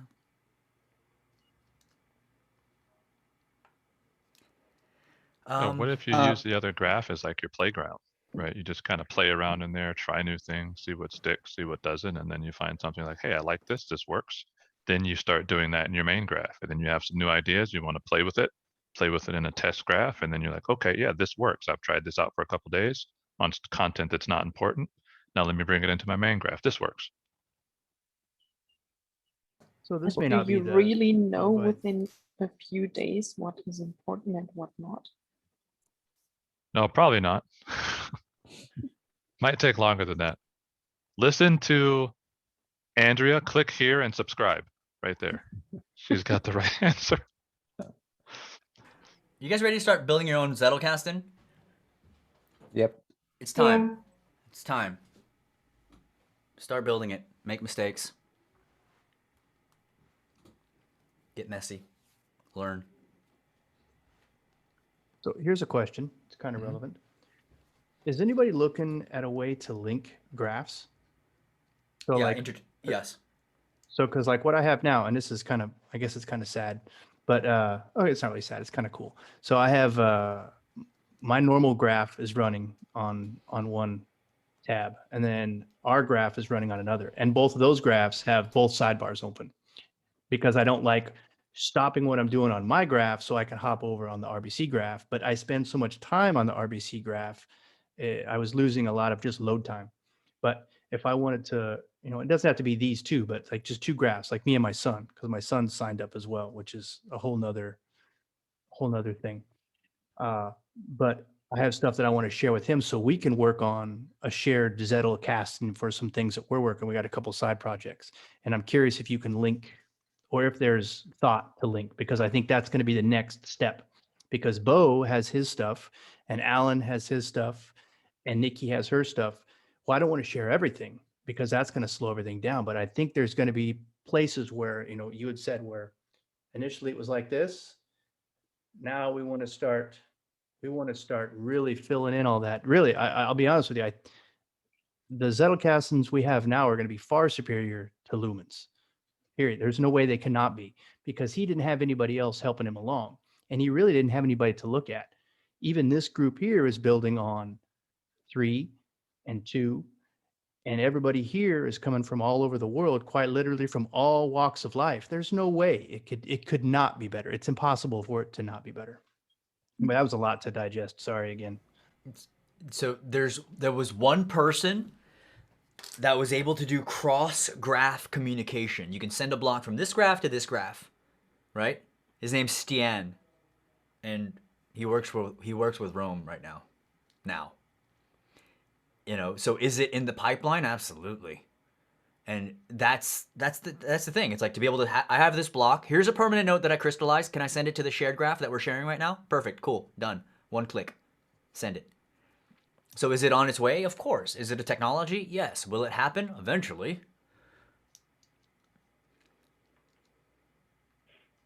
But if I read Connor's tweet correctly and he's looking at Slack and he's trying to do some stuff like that and go after that, when that happens, that changes everything. Slack with graph capability, and I mean, you kidding me? It's huge. Then it's like, hey, Bo, come back from wherever you are. We need you over here. We got a new job for you. You got to train the world on how to do this. What's your price? Yeah, don't worry about it. Just come on back, right? What's Connor's view of the RBC4 graph? Has he said anything? Have you talked to him about it? He knows about it. For RBC3's graduation, he jumped on the call. The last one for the debriefing. We spent a good hour just talking.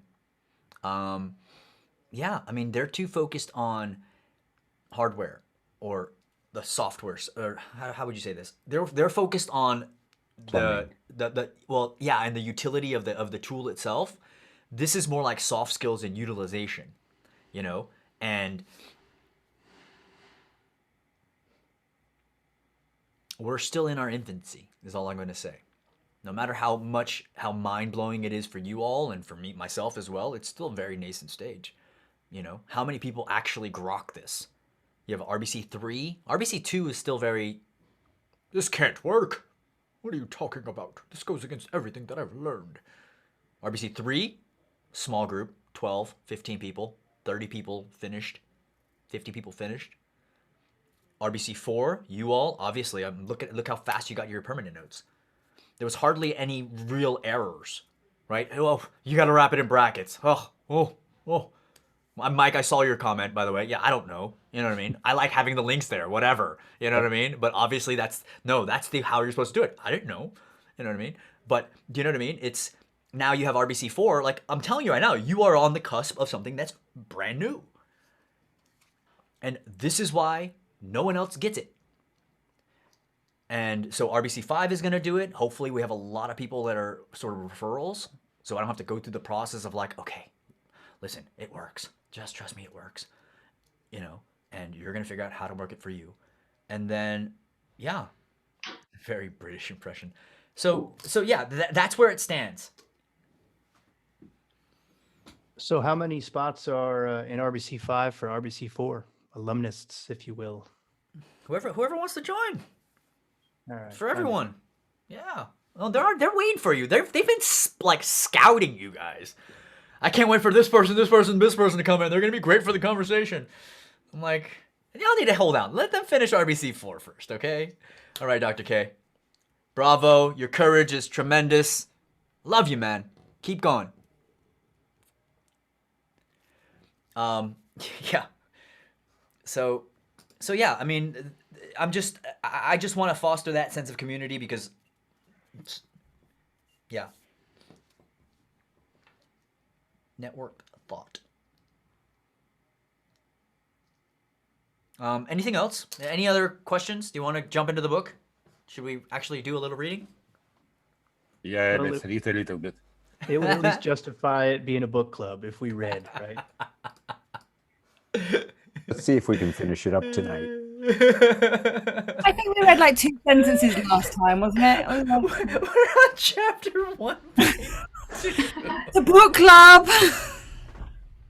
It's not like money laundering. It's like we're knowledge laundering through a book club. Right? I mean, that's kind of what it is. Shadowcasting laundering through a book club. That's so good. Okay, Payush is in here.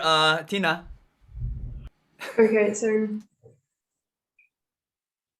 when he was asked if he missed anything in his life, he famously answered, "If I want something, it's more time. The only thing that really is in nuance is the lack of time. And while some academics let their assistants do the main work or have a team that is writing the papers to which they add their names, Löwman rarely had any assistants at all. The last assistant who worked for him swore blind that the only help he was able to give was to spot a few typos in his manuscripts here and there. Löwman's only real help was a housekeeper who cooked for him and his children during the week, not that extraordinary considering he had to raise 3 children on his own after his wife died early. 5 whole meals a week, of course, do not explain the production of roughly 60 influential books and countless articles. Here's a question for you all. You know, people are having this discussion about, you know, what's the, I guess it's the metric that they're using for how effective a Zettelkasten is. And I think the metric that they're using is the prolific nature of it. And so my question for you all as a group is, what is, well, I guess as you're exploring this, but maybe to the best of your knowledge here, what do you think that metric is? Is it the prolific nature of actually creating massive amounts of books and articles or screenplays in my case, or what is that? I have a thought. It's the lack of, it's the efficiency of getting just the right information out in not a lot of time when you need it. That's what I'm hoping for anyway. I could see 2 different ways. Either it's like the amount of published work, or it's the like novelty and completely new ways of thinking. And perhaps that's a little bit like not so much about how much someone publishes, but how good the new thoughts are that they're producing. Ooh. So it could be either the one or the other. But it's the new ways of thinking with the evidence supporting how they got to that thinking. Yes, totally. For the number of insights and the unpredictable connections that we make. The number of insights. Yeah. How would you define what insight is? Why is it that a Zettelkasten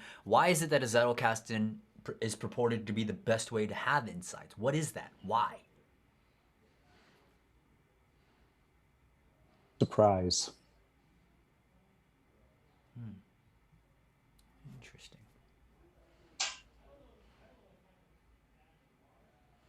So I mean, the Zettelkasten essentially has all these aha moments, right? So you're looking at all these aha moments, which should spark more aha moments based on other things. So, I mean, I would think that's part of it, right? Sparks thought, sparks connections.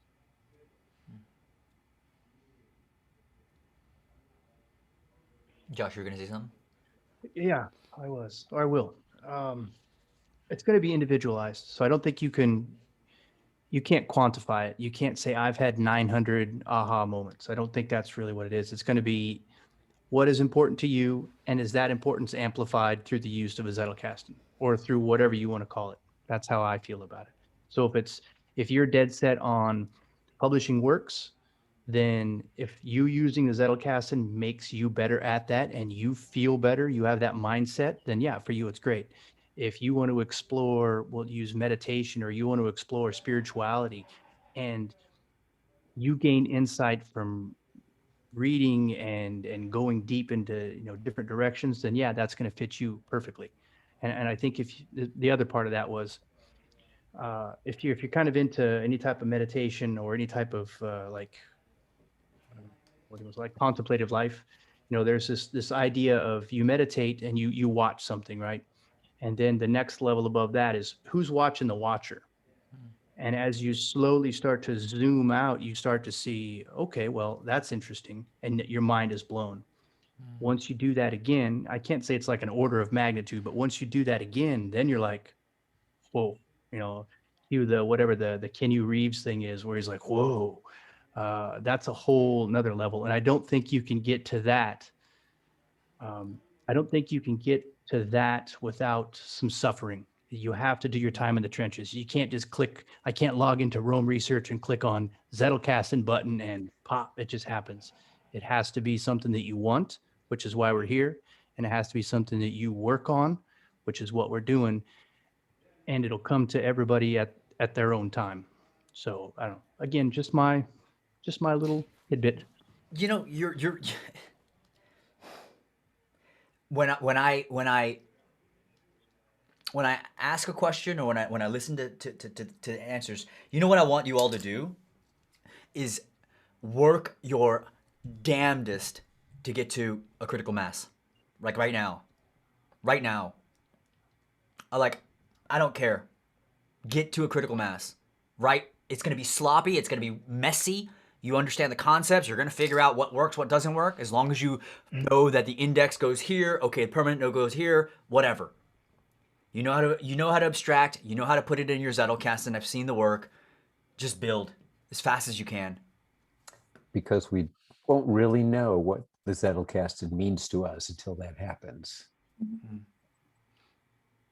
Build it as fast as you can. You have momentum right now behind you. And the only way, you have to use this moment. Because the answers from that question that I asked lacks the evidence or the proof of what it can do for insight and the way that it can handle, not even handle, the way that it can completely demolish complexity in difficult, complex ideas. And the only way you're going to see that is if you build. 20 a week. Whatever. You have to build. You have to build it. Now. I look back at my first permanent node, it was horrible. Whatever. I did 3 that day. I don't care. Just build.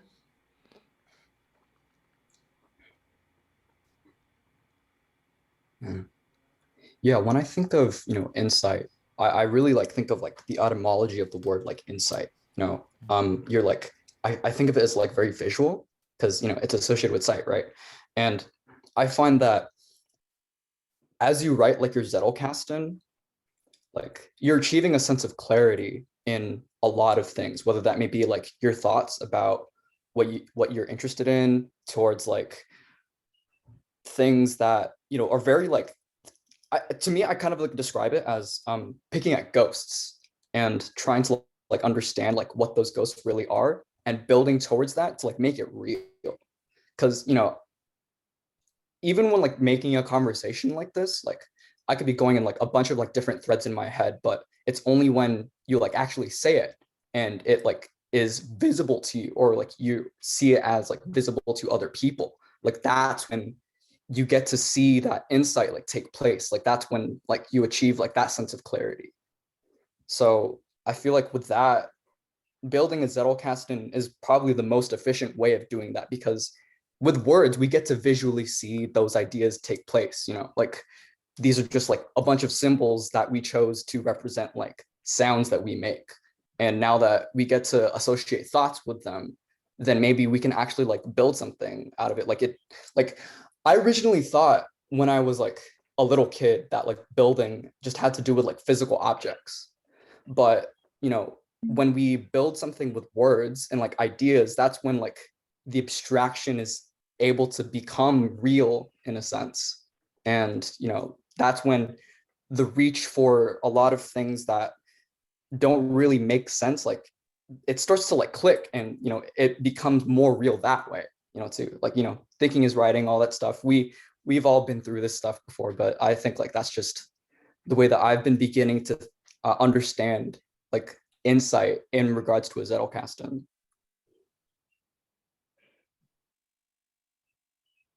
Yeah, it's literally the thoughts are becoming alive, and I also see that the immaterial is becoming material just in front of me. I can somehow grasp thought, the idea, the thread of ideas. Yeah, that's a powerful point that just hit me. I mean, thinking about what Josh said and, Martina and Russell, I never really thought about it. But yeah, I mean, I've thought interesting things, but it takes on a whole new meaning when I write it. When I write it and it's real and it's there, all of a sudden it's wow, I really think that. So yeah, it's lot more powerful. It just kind of hit me, but yeah, you're right. It's a lot more powerful when you actually see what your output is and you're looking at it with your own two eyes. I wrote that. Yeah. And then just And imagine what critical mass is going to look like. Oh my goodness. Getting chills. and you can't already know what you're going to write. That's the thing. You have to have that. No matter what I've thought before, get in the zone, get in the flow, just write for now. And that ability to just not have any expectation and go in wholeheartedly and see what happens. And that relates to what I wrote today in my permanent notes, which was when you take responsibility on walking your own path, that's when you get discovery. And insight is sort of a synonym, I would think. So it's not like, how do you do this? Taking from others. It's actually walking that own path and getting those thoughts thought and written that would get us to the light that is at the end of that process.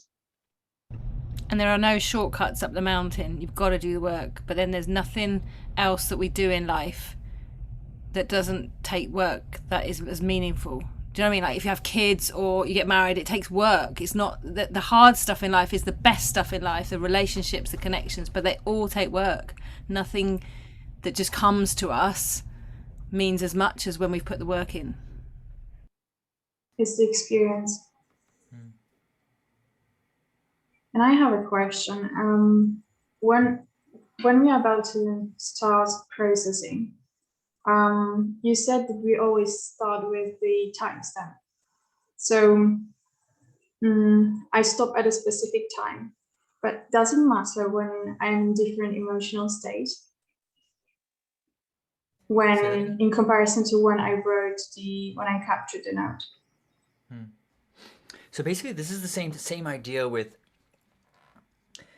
when Lumen was, walking throughout the day. He had like a flash of insight, and so he would write 1 or 2 words about what that fleeting idea was, and then he would go back the next day or at night, and then he would process that into a permanent note. And so, the place that you're at emotionally is definitely going to impact what you write, but it's what I hear you asking is, doesn't that change what the note will become? And I go, yes. But it also is an honest assessment of you at all times and not just when you're at your best. So the abstractions are going to differ depending on when I do them. It's going to differ depending on the day that you do it. And if that means that you capture this fleeting note when you are happy, and then you're processing it when you're not so happy, the abstraction and the permanent note that it crystallizes into could be sad. But what's crazy is that maybe it's not going to live in the Zettelkasten where you had thought it would live, which was underneath happiness. Maybe it's actually going to live over here. But because it's all connected, it doesn't matter where it lives, just a matter of where it's connected to. And you can follow your thinking up. Does that help? Thank you. Yeah. I think you all need to sprint. Once you're comfortable with like, okay, I get it, I can do this now, right? Sprint to critical mass. Find someone that you can do an accountability partner with. Shoot me a DM. I don't care. Every time you get a permanent note done, just shoot me a DM. 2, 3, 4, 5, 10, 15. But you have to sprint. That's what I did.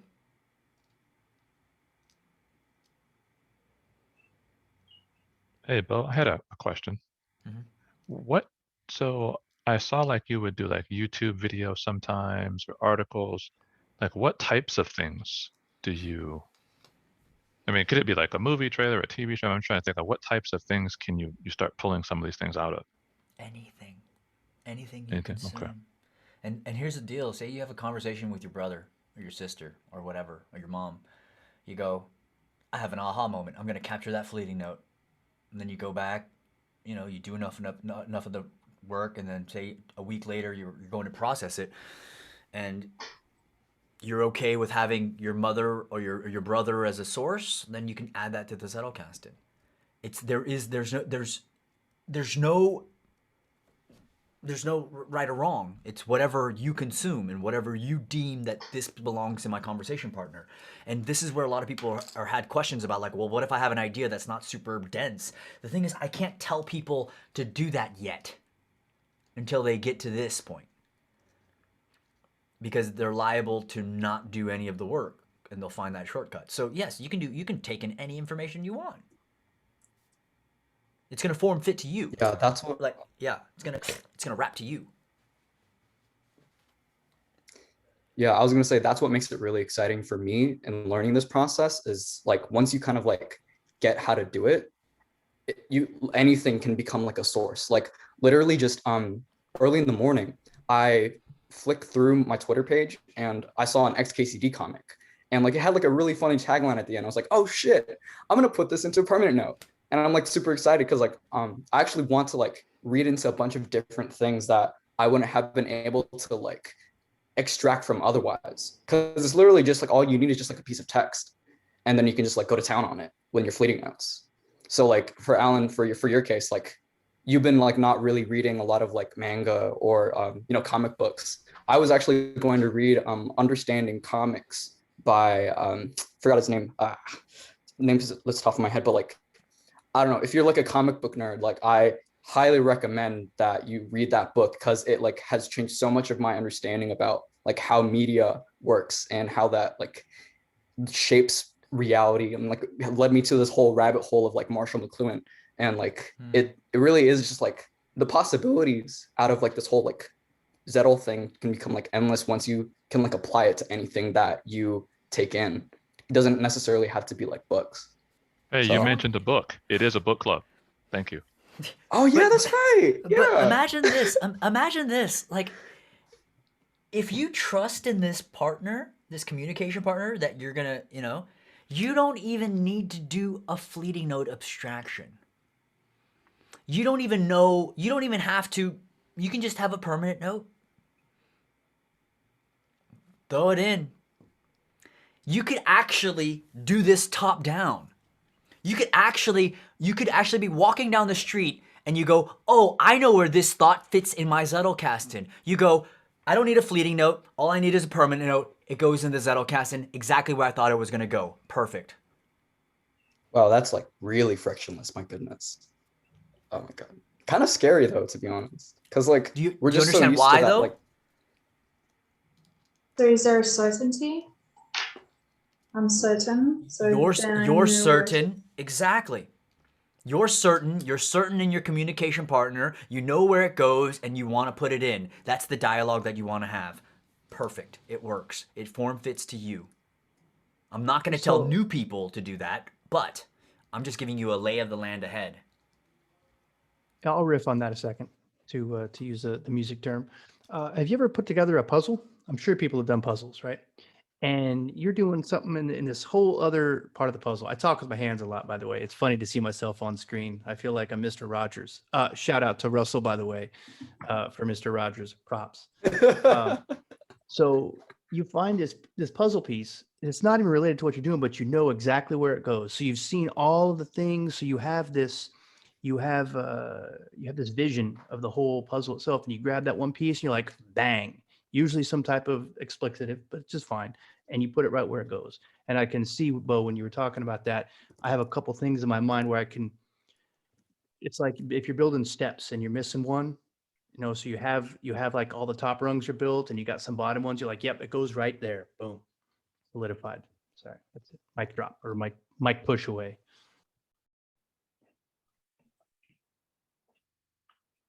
Can you add in if you know that and a thought comes from a book that you read a while ago or whatever, you know what the permanent note is because you found that piece of the puzzle. Can you go back and backfill the reference later? Like for other people later on, so that, It's almost like it's almost like, okay, you have this trust in this communication partner. You've got like 120 permanent notes, right? And then you're like, oh crap, I remember reading this book, right? And then you could just add that reference. You don't even have to have the exact page or anything like that. Just go, this is this book from How to Take Smart Notes. And you just add that into the permanent notes. And you go, I think it fits here. I know it fits there. Boom, you're done. Like fleeting notes, like adding a note to the Zettelkasten doesn't have to take 25 minutes. I like taking 25 minutes because I like seeing all my thinking. But if you want 15,000 notes, then boom, boom, boom, boom, 5 notes a day. Can I ask another practical question about, because that's just blown my mind now, but you know the relevant notes, I don't know if I've done mine right or if I've broken it, but I know that if I put a note in and it's between the 2 or 3 in the same section, they're all connected. But what if it's also connected to a branch that's way down here? Do I have to like drag that in and click something in with that? Can you say that one more time? Yeah, when you've done your permanent note, you've got your hashtag thumbnail. You've written your permanent note, and you know that it's going to be related to all of the same notes in the graph that are in the same with the same CSS code. You've got that red line. But what if it's also relevant to other things that other people have got, or other people, because we're writing a shared graph. But what if it's also related? I'm writing a thing about cheese, but I also want to write, I can write about cake, and I can put a note in that actually works to both. Do I not have to drag that into relevant notes as well? Like that list narrowness connection open list you've got there. Mm-hmm. And then I scroll down to a branch all the way at the bottom. Yeah. Right? And then you just drag this out. You just drag this over. Okay, yeah, I did that. That's cool. I did that, but I wasn't sure if that was right. That's exactly how you're supposed to do it. Perfect. So basically you have... Otherwise it's not connected. It's only connected to the ones in the same bit. Yeah, so basically, so if I don't know where this one is. What is this? Attention, right? Let's go to where attention is. There. Oh no, it's attribution. Attention's right here, right? So it goes, let's follow this one. It's writing, learning, attention, right? That's the branch that it's on. But say, because this is not on the same, it's not the same branch. It doesn't have a direct relationship to the notes above it. So I could bring education over. Yeah. I could bring unlearning over. If it was underneath, then I don't need to bring learning over because it's already directly related, right? But then the whole idea is this branch here. You want to go to the furthest branches away sometimes too. And you go, what's the furthest branch away from that? Let's go over here. Let's bring this in. And then the whole idea is when you stumble upon this later, you're going to go, how does this conversation relate to this conversation? And you're just like, oh my goodness. Yeah. And then what happens when you have 200 notes in here, right? And you're like, well, what am I going to do? It's like, how easy it is to take this entire branch, move this to permanent notes / uncertainty. And then you've just gotten rid of a whole branch, but it's still here. You can just easily have this block reference or whatever that looks like. And so it's infinitely scalable is what I'm saying. Thank you. That's very helpful. I did it right, and I thought, and that's exactly why I thought that was the case, because they weren't connected unless you actually brought them in. But I was talking with someone else today, and they were like, "Oh no, I don't. I think it's just they're automatic. You don't do anything with those." And I was like, "Oh." You just bring over as many that connect to attention. Preferably, like they have to have some sort of thematic relationship to attention. This is the whole how would I want to stumble upon this permanent note again? When I'm traversing for personal responsibility. Cool. I'm going to bring that over. Oh, oops. But it has to be the top level. It has to be a sibling block of permanent notes, because these are all permanent notes. That relationship will show you. And let me think what else. And that's how you get those surprises with so if I've done some cakes and I've done some cheese and there happens to be something in the relevance about, it's cheesecake. And it's obviously that's a silly example, but it's almost like you're looking at resolving conflicts here, right? And you're like, I want to do an article about resolving conflicts. And you click on your inline block references. You go, resolving conflicts archetypes. That's interesting. Resolving conflicts, leap of faith? How does that connect? And then with one click, you have all the information of how you got to that idea. And then say you have a manuscript here. Say you're on your manuscript page. I mean, I did a quick tweet about this, but it's just basically just drag all this in. So you can just go in here and you go, oh, this is great. You know, or let's follow it this way. We go point 1.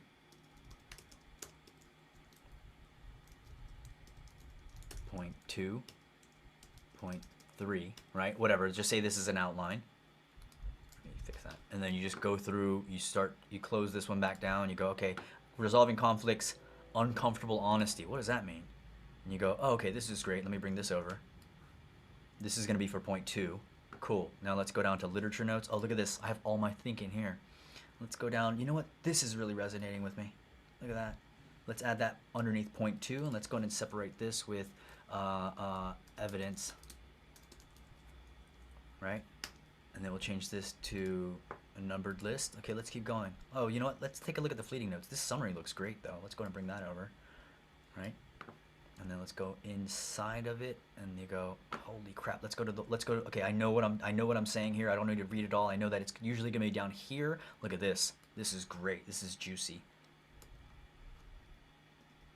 And that's what I meant by you do the work now, but later you get the return on the investment. Yes, that's and what that, it is. that's the efficiency of the time. Yeah, and then you can just get lost. You can do the second level. So this is saying resolving conflicts is related to this permanent note freedom, right? But because you have all the other permanent notes that are related to freedom, you have a second level, second order connection to resolving conflicts by going to something like self-care. You know what I'm saying? So it's like this, it's this beautiful, and the whole idea is you want to have as many permanent notes as you can, so, or all the work that you've done, so you have these secondary level connections, first level connections, all the relevant notes that you can stumble upon later, because honestly, there is no direct relationship between weak or strong link between resolving conflicts and self-care, because this is a one level connection. Like if you did relevant notes in a regular Zettelkasten, then it wouldn't connect.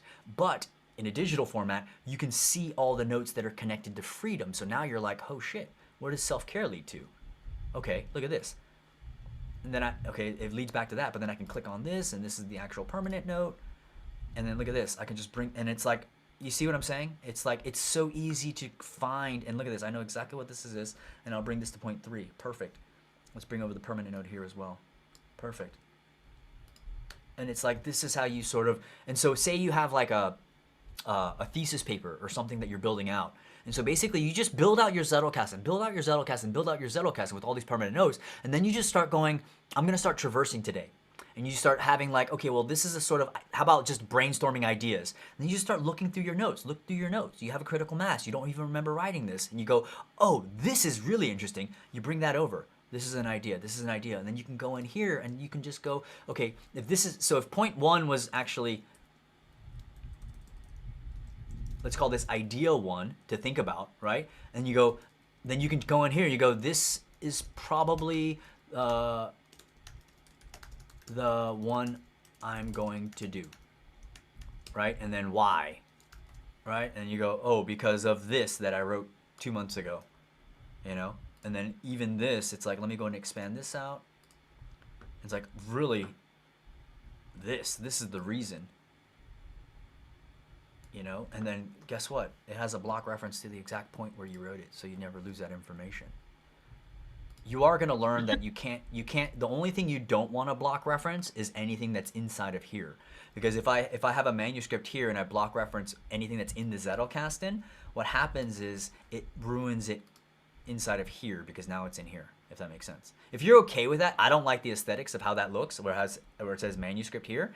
I personally don't like it, but if it's your own Zettelkasten, you can do whatever you want. Does that make sense though? Could you go over that again, please? Yeah, that last bit lost me, but how would you get it in? If that's the bit that you need, just copy paste the text or? Replace with text. That's what I would do. It doesn't really matter. So basically this is what I'm saying. So if I click on permanent notes, so I'm in the permanent notes page, right? And you'll notice, I'll use this one. You see how all of them, when you click on the inline block references, all it shows you is all the notes, all the permanent notes that are connected to this permanent note for trust. If I bring over, if I'm building out a manuscript, right, and then I go, you know what, I want, like, the only thing I don't recommend is block referencing from the permanent notes page itself. You can go into the actual permanent note and go to the daily notes page and block reference this. Yeah, you can do that. Because it's not going to show up in the actual, let's go to trust again. You see how trust, it doesn't show up on this one because it's not block referencing the actual permanent note in the Zettelkasten, but it's still here. Hold on a second. So if you say, okay, I'm interested in community here, relevant, right. So you click on that. Can I? You can block reference this. Yes. Okay. This one you can. Yeah. So it's just the one that, it's just this note that's inside your Zettelkasten that has the so you know how like this, see this block right here? So this is your permanent notes page. I mean, you're going to learn this on your own. I'm just going to go over it, but this is your permanent notes page, and then this is your index, and then this is your permanent note itself. If you take this block reference and you copy that into like some sort of manuscript, what's going to happen is when you click on the inline linked references, you're going to have manuscript show up as a linked reference here.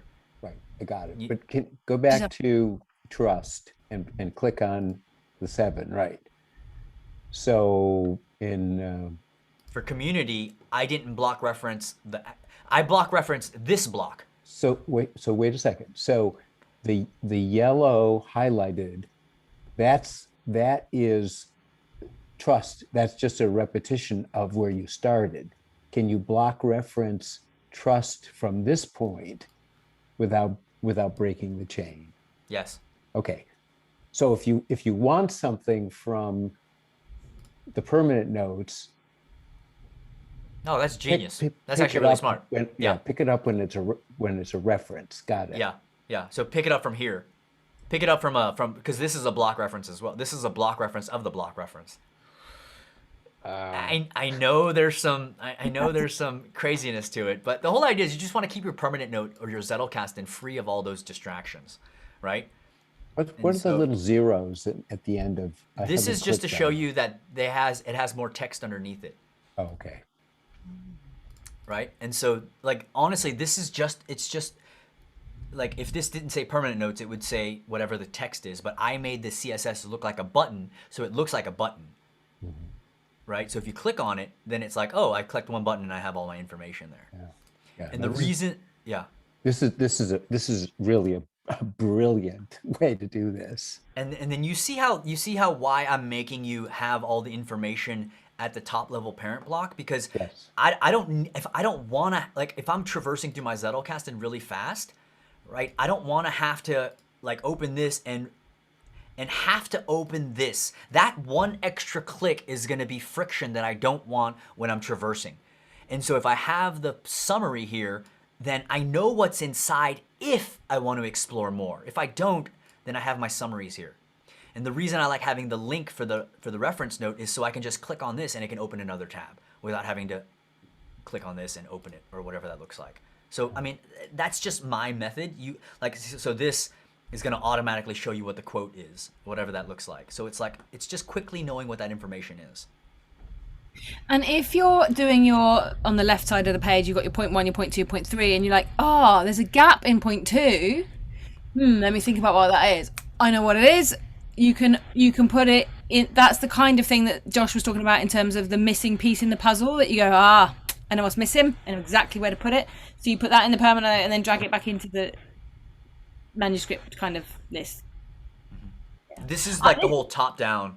This is the whole top down, like using the Zettelkasten. You just want your Zettelkasten to be easily traversed. It's like you want to be able to swim in your thinking. So I saw you do this on Sunday. So if we start on the permanent note page, and we find a permanent note that we like, so we click on the permanent note itself, go to that page, then under there it has references as well. And so we can keep traversing, even though we've moved away from the permanent note page, the Zettelkasten itself. We can keep traversing almost forever. Yeah, this is really cool. That's the crazy part. Yeah, this is really cool. I think this is what I had in a dream, like after the Sunday that I think literally blew my mind or something when you showed us. I literally woke up at 4 a.m. I don't think I went to sleep till about 1:30 and woke up at 4, like having seen this, but I couldn't tell you what it looked like now. But just woke up in that sweat, going, "Oh, it makes a little bit of sense, but I don't know what it means." But that triangulation that you showed, it's like the multi-dimensional, isn't it? And it's just like you're kind of going round and round this thing like a DNA thing. This is why I asked you. At some point, you're gonna. It's not that you're lost, because Nikki is absolutely right. You've got your GPS. You can always sort of know where you are. But you might want to say, okay, I've gone down this path, and I've run out of references. Now I want to back up, because there was another path I saw along the way that I want to explore. So that's just maybe it's just, put it into the sidebar. Maybe I don't know. I know what you're saying, because you want to be able to like leave a breadcrumb, right? Right. And so what would happen if you dragged over a block reference that you kind of remember was in that same area, and then you just click on that block reference, and you're sort of in that same general vicinity again.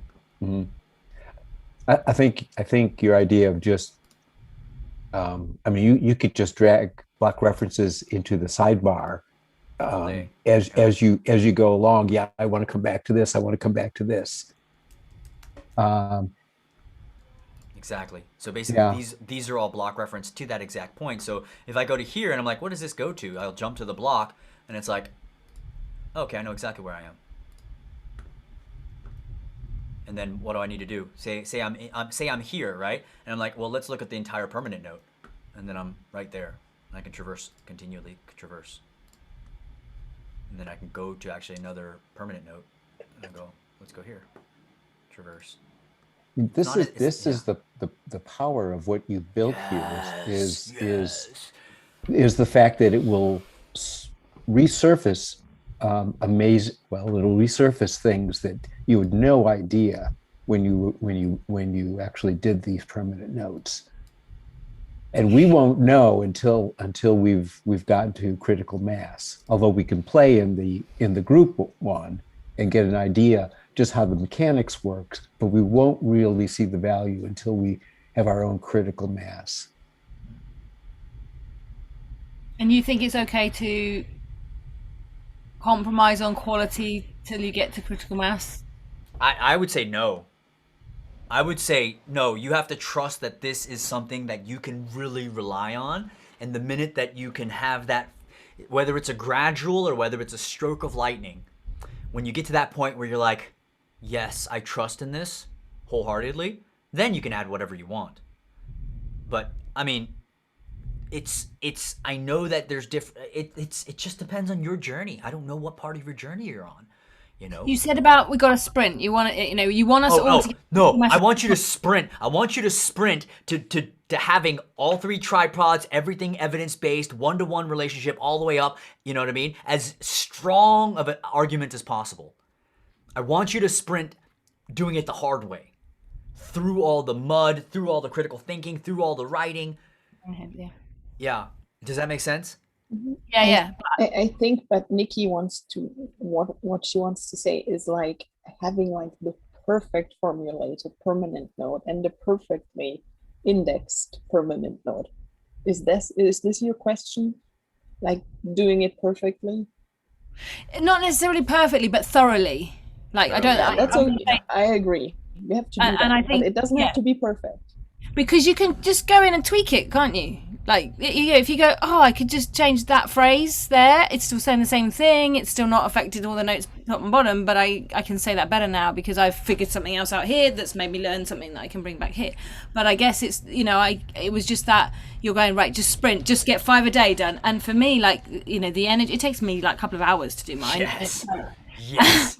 I'm thorough because I want to do it well, but also because I'm it's new. This is a whole new way of thinking and writing and everything for me. So it's going to take me a lot of time. So don't compromise on that, you're saying, just to get to critical mass.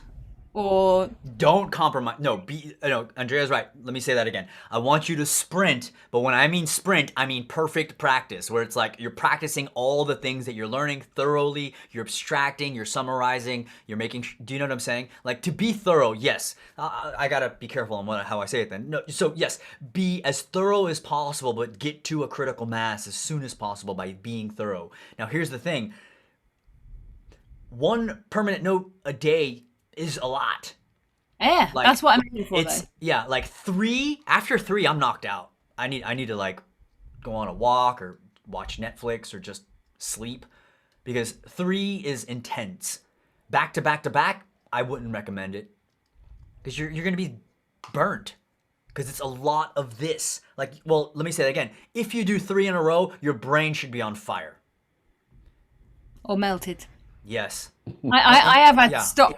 I'm doing bits. I can't even do a whole one, so I have to do bits and then go away and then come back to it, and Well, what's your thought about? I'm sorry, Nikki. Go ahead. No, I just said this because it's new. That's all.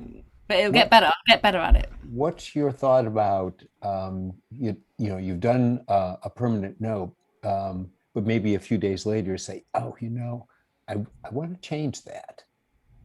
I want to reword that because it will be more valuable to me, I think, because I've thought of a better way to say that. At some point, with this complexity, I'm not sure if that wouldn't break things, or I'm not sure where exactly you would do the modification. I guess because you can change. I guess you would go to the page for the particular permanent note, because if you change it there, it'll change it everywhere. Yes. But if it changes the meaning, it may change what relevant notes that you've put in or not. It's almost like I read some of my permanent notes. I'm like, what the fuck was I thinking? Right? And yeah, and it's like anything. It's like being on a Zoom call with people and like, oh crap, I shouldn't have said it like that. It's out of your mouth. It's in the ether, and it's a lesson that's been learned. And for me, I've never had to go back and change anything, because it's like, no, what I'll do is I make the next permanent note better because I've learned, but then I also go,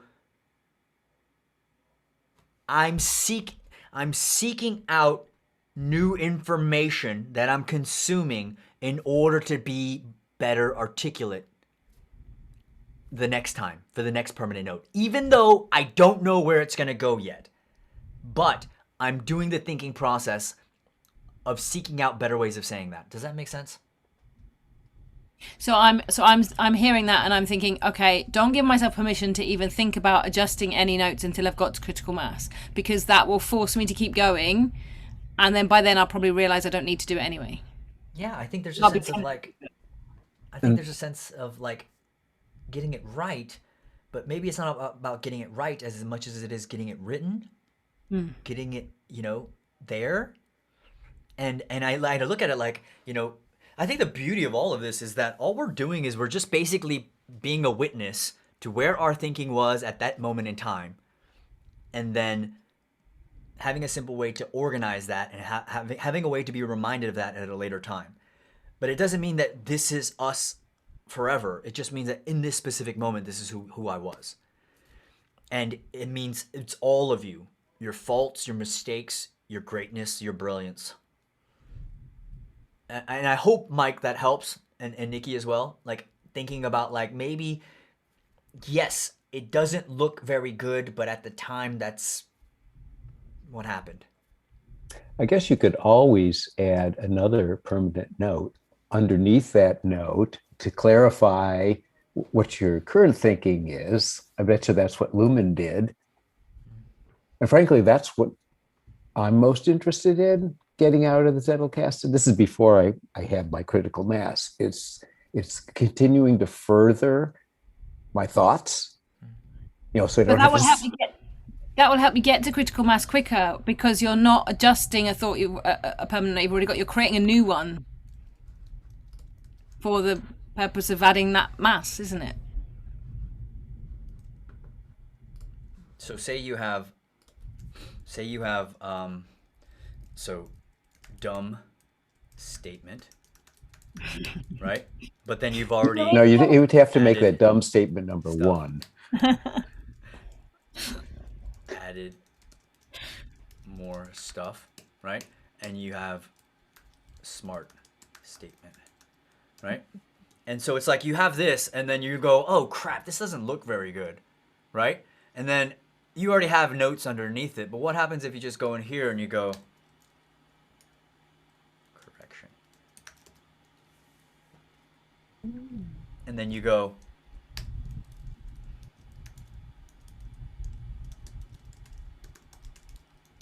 even though you have this branch that's still underneath this branch, you get to see how this thinking led you to the oops.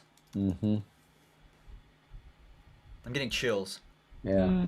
Do you know what I'm saying? Yeah. But and as that branch dies off, you could even block reference this into a new permanent note. And you can like, you know what I mean? Like, here's an example of what happens when you go down the wrong path. Yeah. And then you have more evidence to support, and then you have hooray moment, you know? Yeah. I mean, there's obviously going to be dead ends, right? Yes. Plenty of dead ends. But what that does is those dead ends show us what doesn't work. Right. And we only have a limited time to figure out what doesn't work. Right. And how can we juggle what doesn't work in our head? I don't want to. I don't want to juggle what doesn't work in my head. Oh, can I ask you a question? Because Yes. I have the biggest problem in understanding, can I add those block references from my permanent notes page later on? Because sometimes when I write a new note, I realize, oh, this note would be nice to be discoverable in a previous note. So I see myself going back to that note and adding that block reference of the new note to the, like, under the relevant notes part of the old note. So do you understand what I mean? So basically you have this note, right? Yes. This is this note, but want to connect, right? Yes. So basically, let me go and shift click this into the sidebar. Let me go and close this for now. I probably need to close that later. And then basically, I have this note, and the index is mistake, right? Whatever. And then I go in here and I add this to big picture, and then I go mistake, and I go this. Oops, hold on.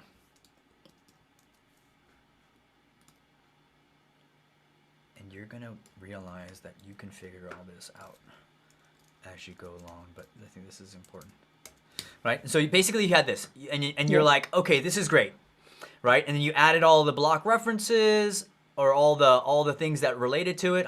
You're not supposed to do that, or you can do that, but whatever, it doesn't matter, right? And you added this, and so now,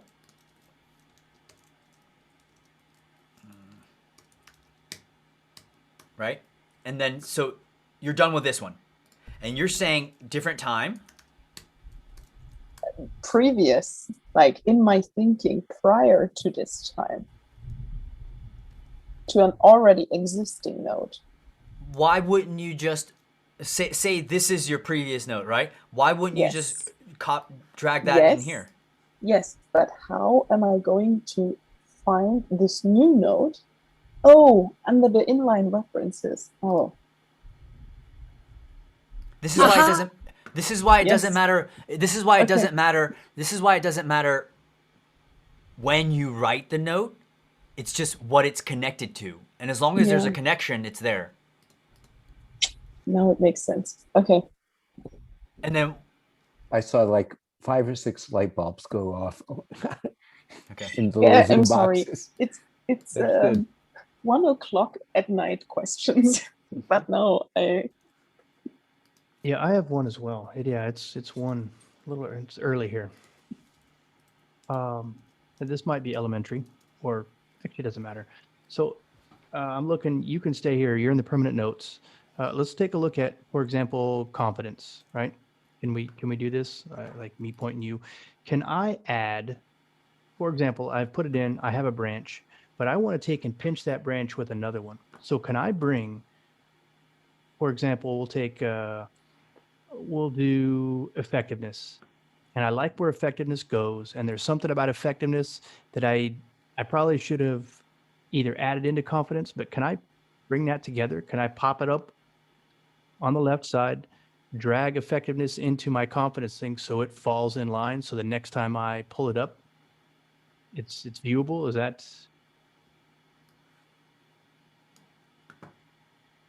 Yeah. Okay. I guess I didn't think about it. I didn't give much thought until I looked at it like that. No, and because I've actually done that before. Like Yeah. added another, like, so I go, oh crap, why don't I have these two things connected? I just open one of the permanent notes up and I drag over the block inline block reference. yes, so I asked, and yeah, awesome. That's So now it's there. Yeah, Which another light one do you drag to the other? It doesn't matter. It doesn't matter. Doesn't Cause, matter, yeah, okay. because I mean, both will show up. It's bi-directional. So it's like if I had it under effectiveness instead,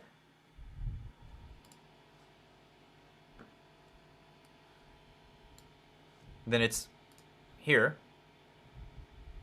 right? If it's under confidence, it's here. Right. It doesn't matter.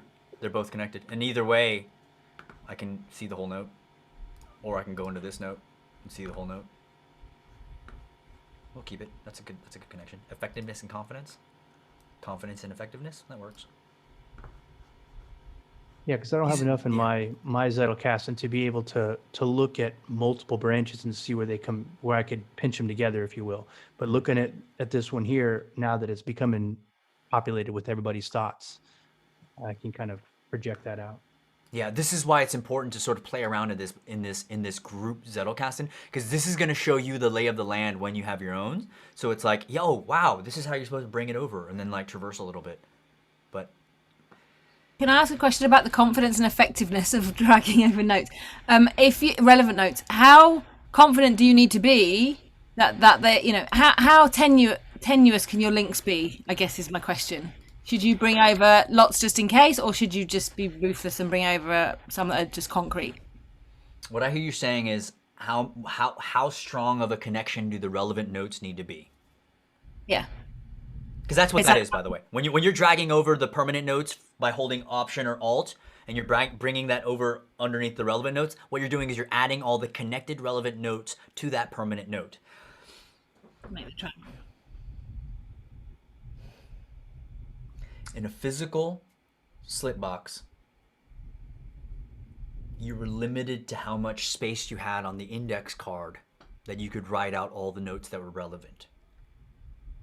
If, I'm predicating this on a big if the point of a Zettelkasten is to create a network of your thoughts, right? A communication partner, a communication network of your thoughts, then wouldn't it be prudent, or wouldn't it be smart to make as many connections as possible if you're not limited to the index card anymore? And I'm gonna say yes, because the more connections that I can make, then there's more opportunity for serendipity. Now here's the thing, it's like sometimes you're gonna have, let me go to my notes real quick. Sometimes you're gonna have some permanent notes that have a shit ton of relevant notes. Let me just find one. Let's just go into this one. Let me see if this one has a lot. Why are some of them like story? Why is that sticking out, Bo? I have a sticky on there, so it's basically when I'm traversing through my Zettelkasten, it'll sticky that. Let me show you. So this is a little CSS that I've put here called #sticky. And if I get rid of it, it gets rid of that. But what it does is it creates my it keeps my top level branches. It keeps it as I'm scrolling down. Watch, you see how it stays there, so I can be on this block and see what the top level parent block is. And as I go down, I can go down in deep into this, and I can go, okay, I can follow the thread down. If that makes sense. Mm-hmm. Is that in our CSS? Like, if we've copied the CSS? I'll update all that by the end of all this, right?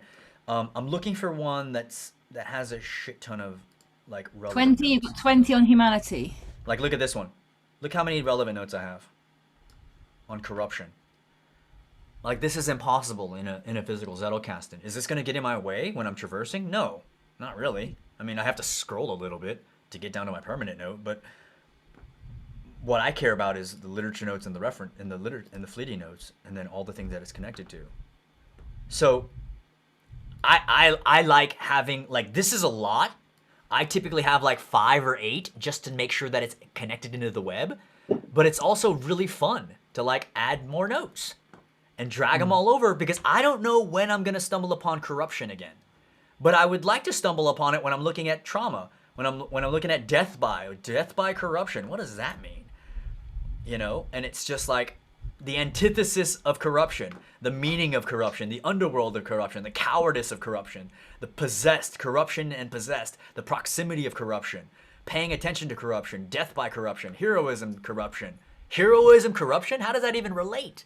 But to me, I see a relationship, because you can be a hero by avoiding the corruption or whatever. Attraction to corruption, the complexity of corruption. You see what I'm saying?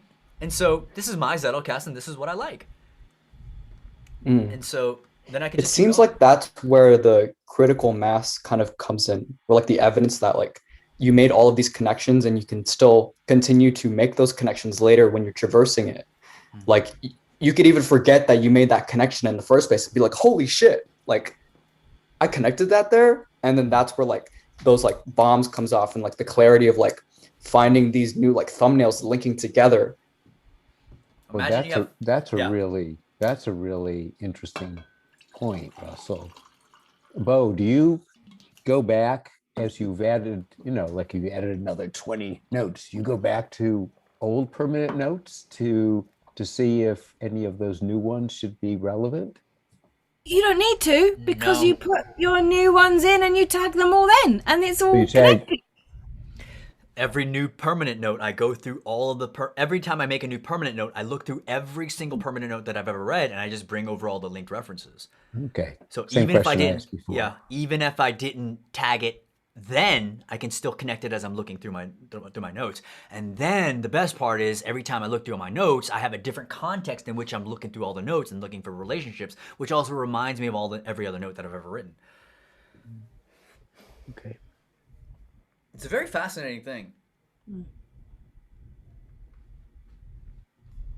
But there's a lot of problems left to consider. There's a lot of complexity that has yet to be solved. Brother Spirit has solved some of it in regards to the intermediary notes. Joel Chan has solved some of it in regards to creating like a clear argument with evidence-based. I think there's a lot of things that have to be solved. How does it scale past 300, 400, 500 notes? How does that exactly look? And that's where, Is that what you're doing with the relevant notes group that you were talking about earlier? Well, I think relevant notes we're thinking more about, well, how can we use this? How can we use this not necessarily to have a collection of notes in all of our thinking, but how can we have a network of people that are all speaking the same language, that we start at one idea, everyone diverges, and then everyone converges toward one point, and it's almost like everyone has a vote, right? So everyone votes. Here's an idea, here's an objective, everyone votes, then everyone converges on the vote, and whatever that, even if it's 50, 51, 49, everyone gets to that point. But because everyone is speaking the same language, we can look at every individual person's vote and see what part of their thinking that they disagreed on, if that makes sense.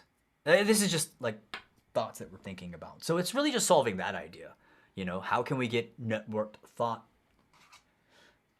or on the frontier of network thought? But it's also, yes, build out your Zettelkasten and let's solve the problems.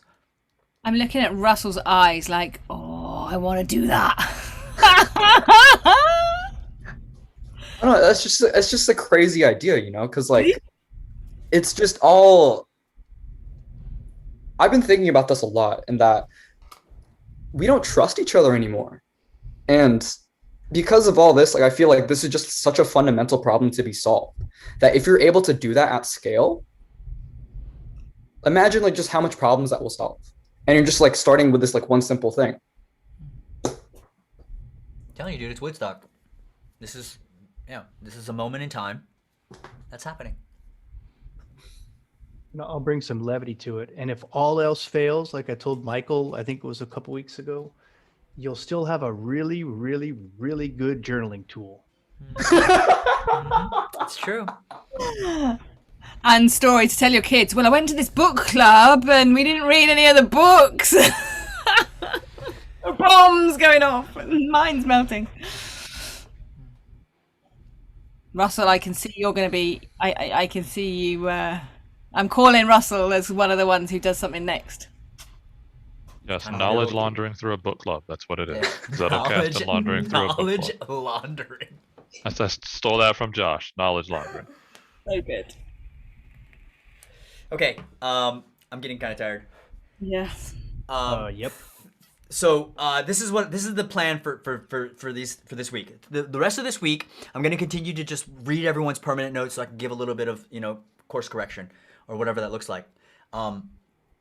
Sunday I have 2 or 3 special guests in regards to extensions and tools to help with the process of input and output and workflow.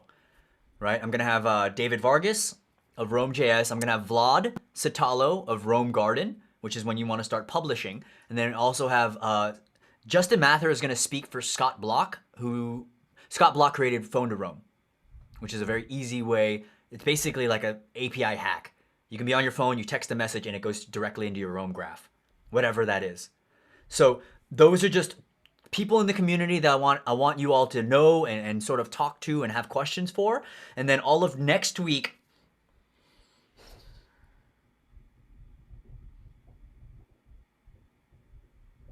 I don't think you need any more video lessons. I think it's just like what I did last time was I just opened up coaching sessions all week. Individual coaching sessions, 30-minute blocks, right? And then just watching like any questions, individual questions that you had, and then basically recording all those videos and posting that back into the shared graph as unlisted videos so everyone can watch back and learn from others. There's an infinite amount of problems that can come up. There's an infinite amount of complexity that's going to come up for each individual. And once you pass the threshold of literature notes into permanent notes, you can't. There's too many variables. Everyone is too idiosyncratic. Do you understand why though? Because the fleeting note is something you can teach. The abstraction process, it's just an algorithm of thought. The literature note is something you can teach. It's what you're understanding. When you get into permanent notes, then it's like, I don't know what you're going to crystallize that information into. And so that opens up just too many cans of worms. And so that's what I'm thinking. Finish out this week just going through everyone's permanent notes that they're adding to the shared Zettelkasten. Next week, open up coaching sessions all week and answer them individually, and then debrief that following Sunday. But really, I mean, I see everyone here. You all ought to be like building your own Zettelkasten now. Unless you want to sort of play a little bit more in the shared Zettelkasten to get a better feel for it, so you can like walk confidently into your first permanent note, then yes, do that. And I think it's fun. I think it's good to see what it looks like. I've just had another idea for making RBC5. And I don't know whether it's possible, but like some kind of office hours, some kind of like, right, at 4 o'clock on a Thursday, I'm going to be here. If you just want to come and put your headphones on, I'm going to put, you can write collaboratively but separately, or just come with questions or whatever. That might be really helpful. And again, instead that's a good point. Yeah, because I felt like the It's reading actually- room was kind of that.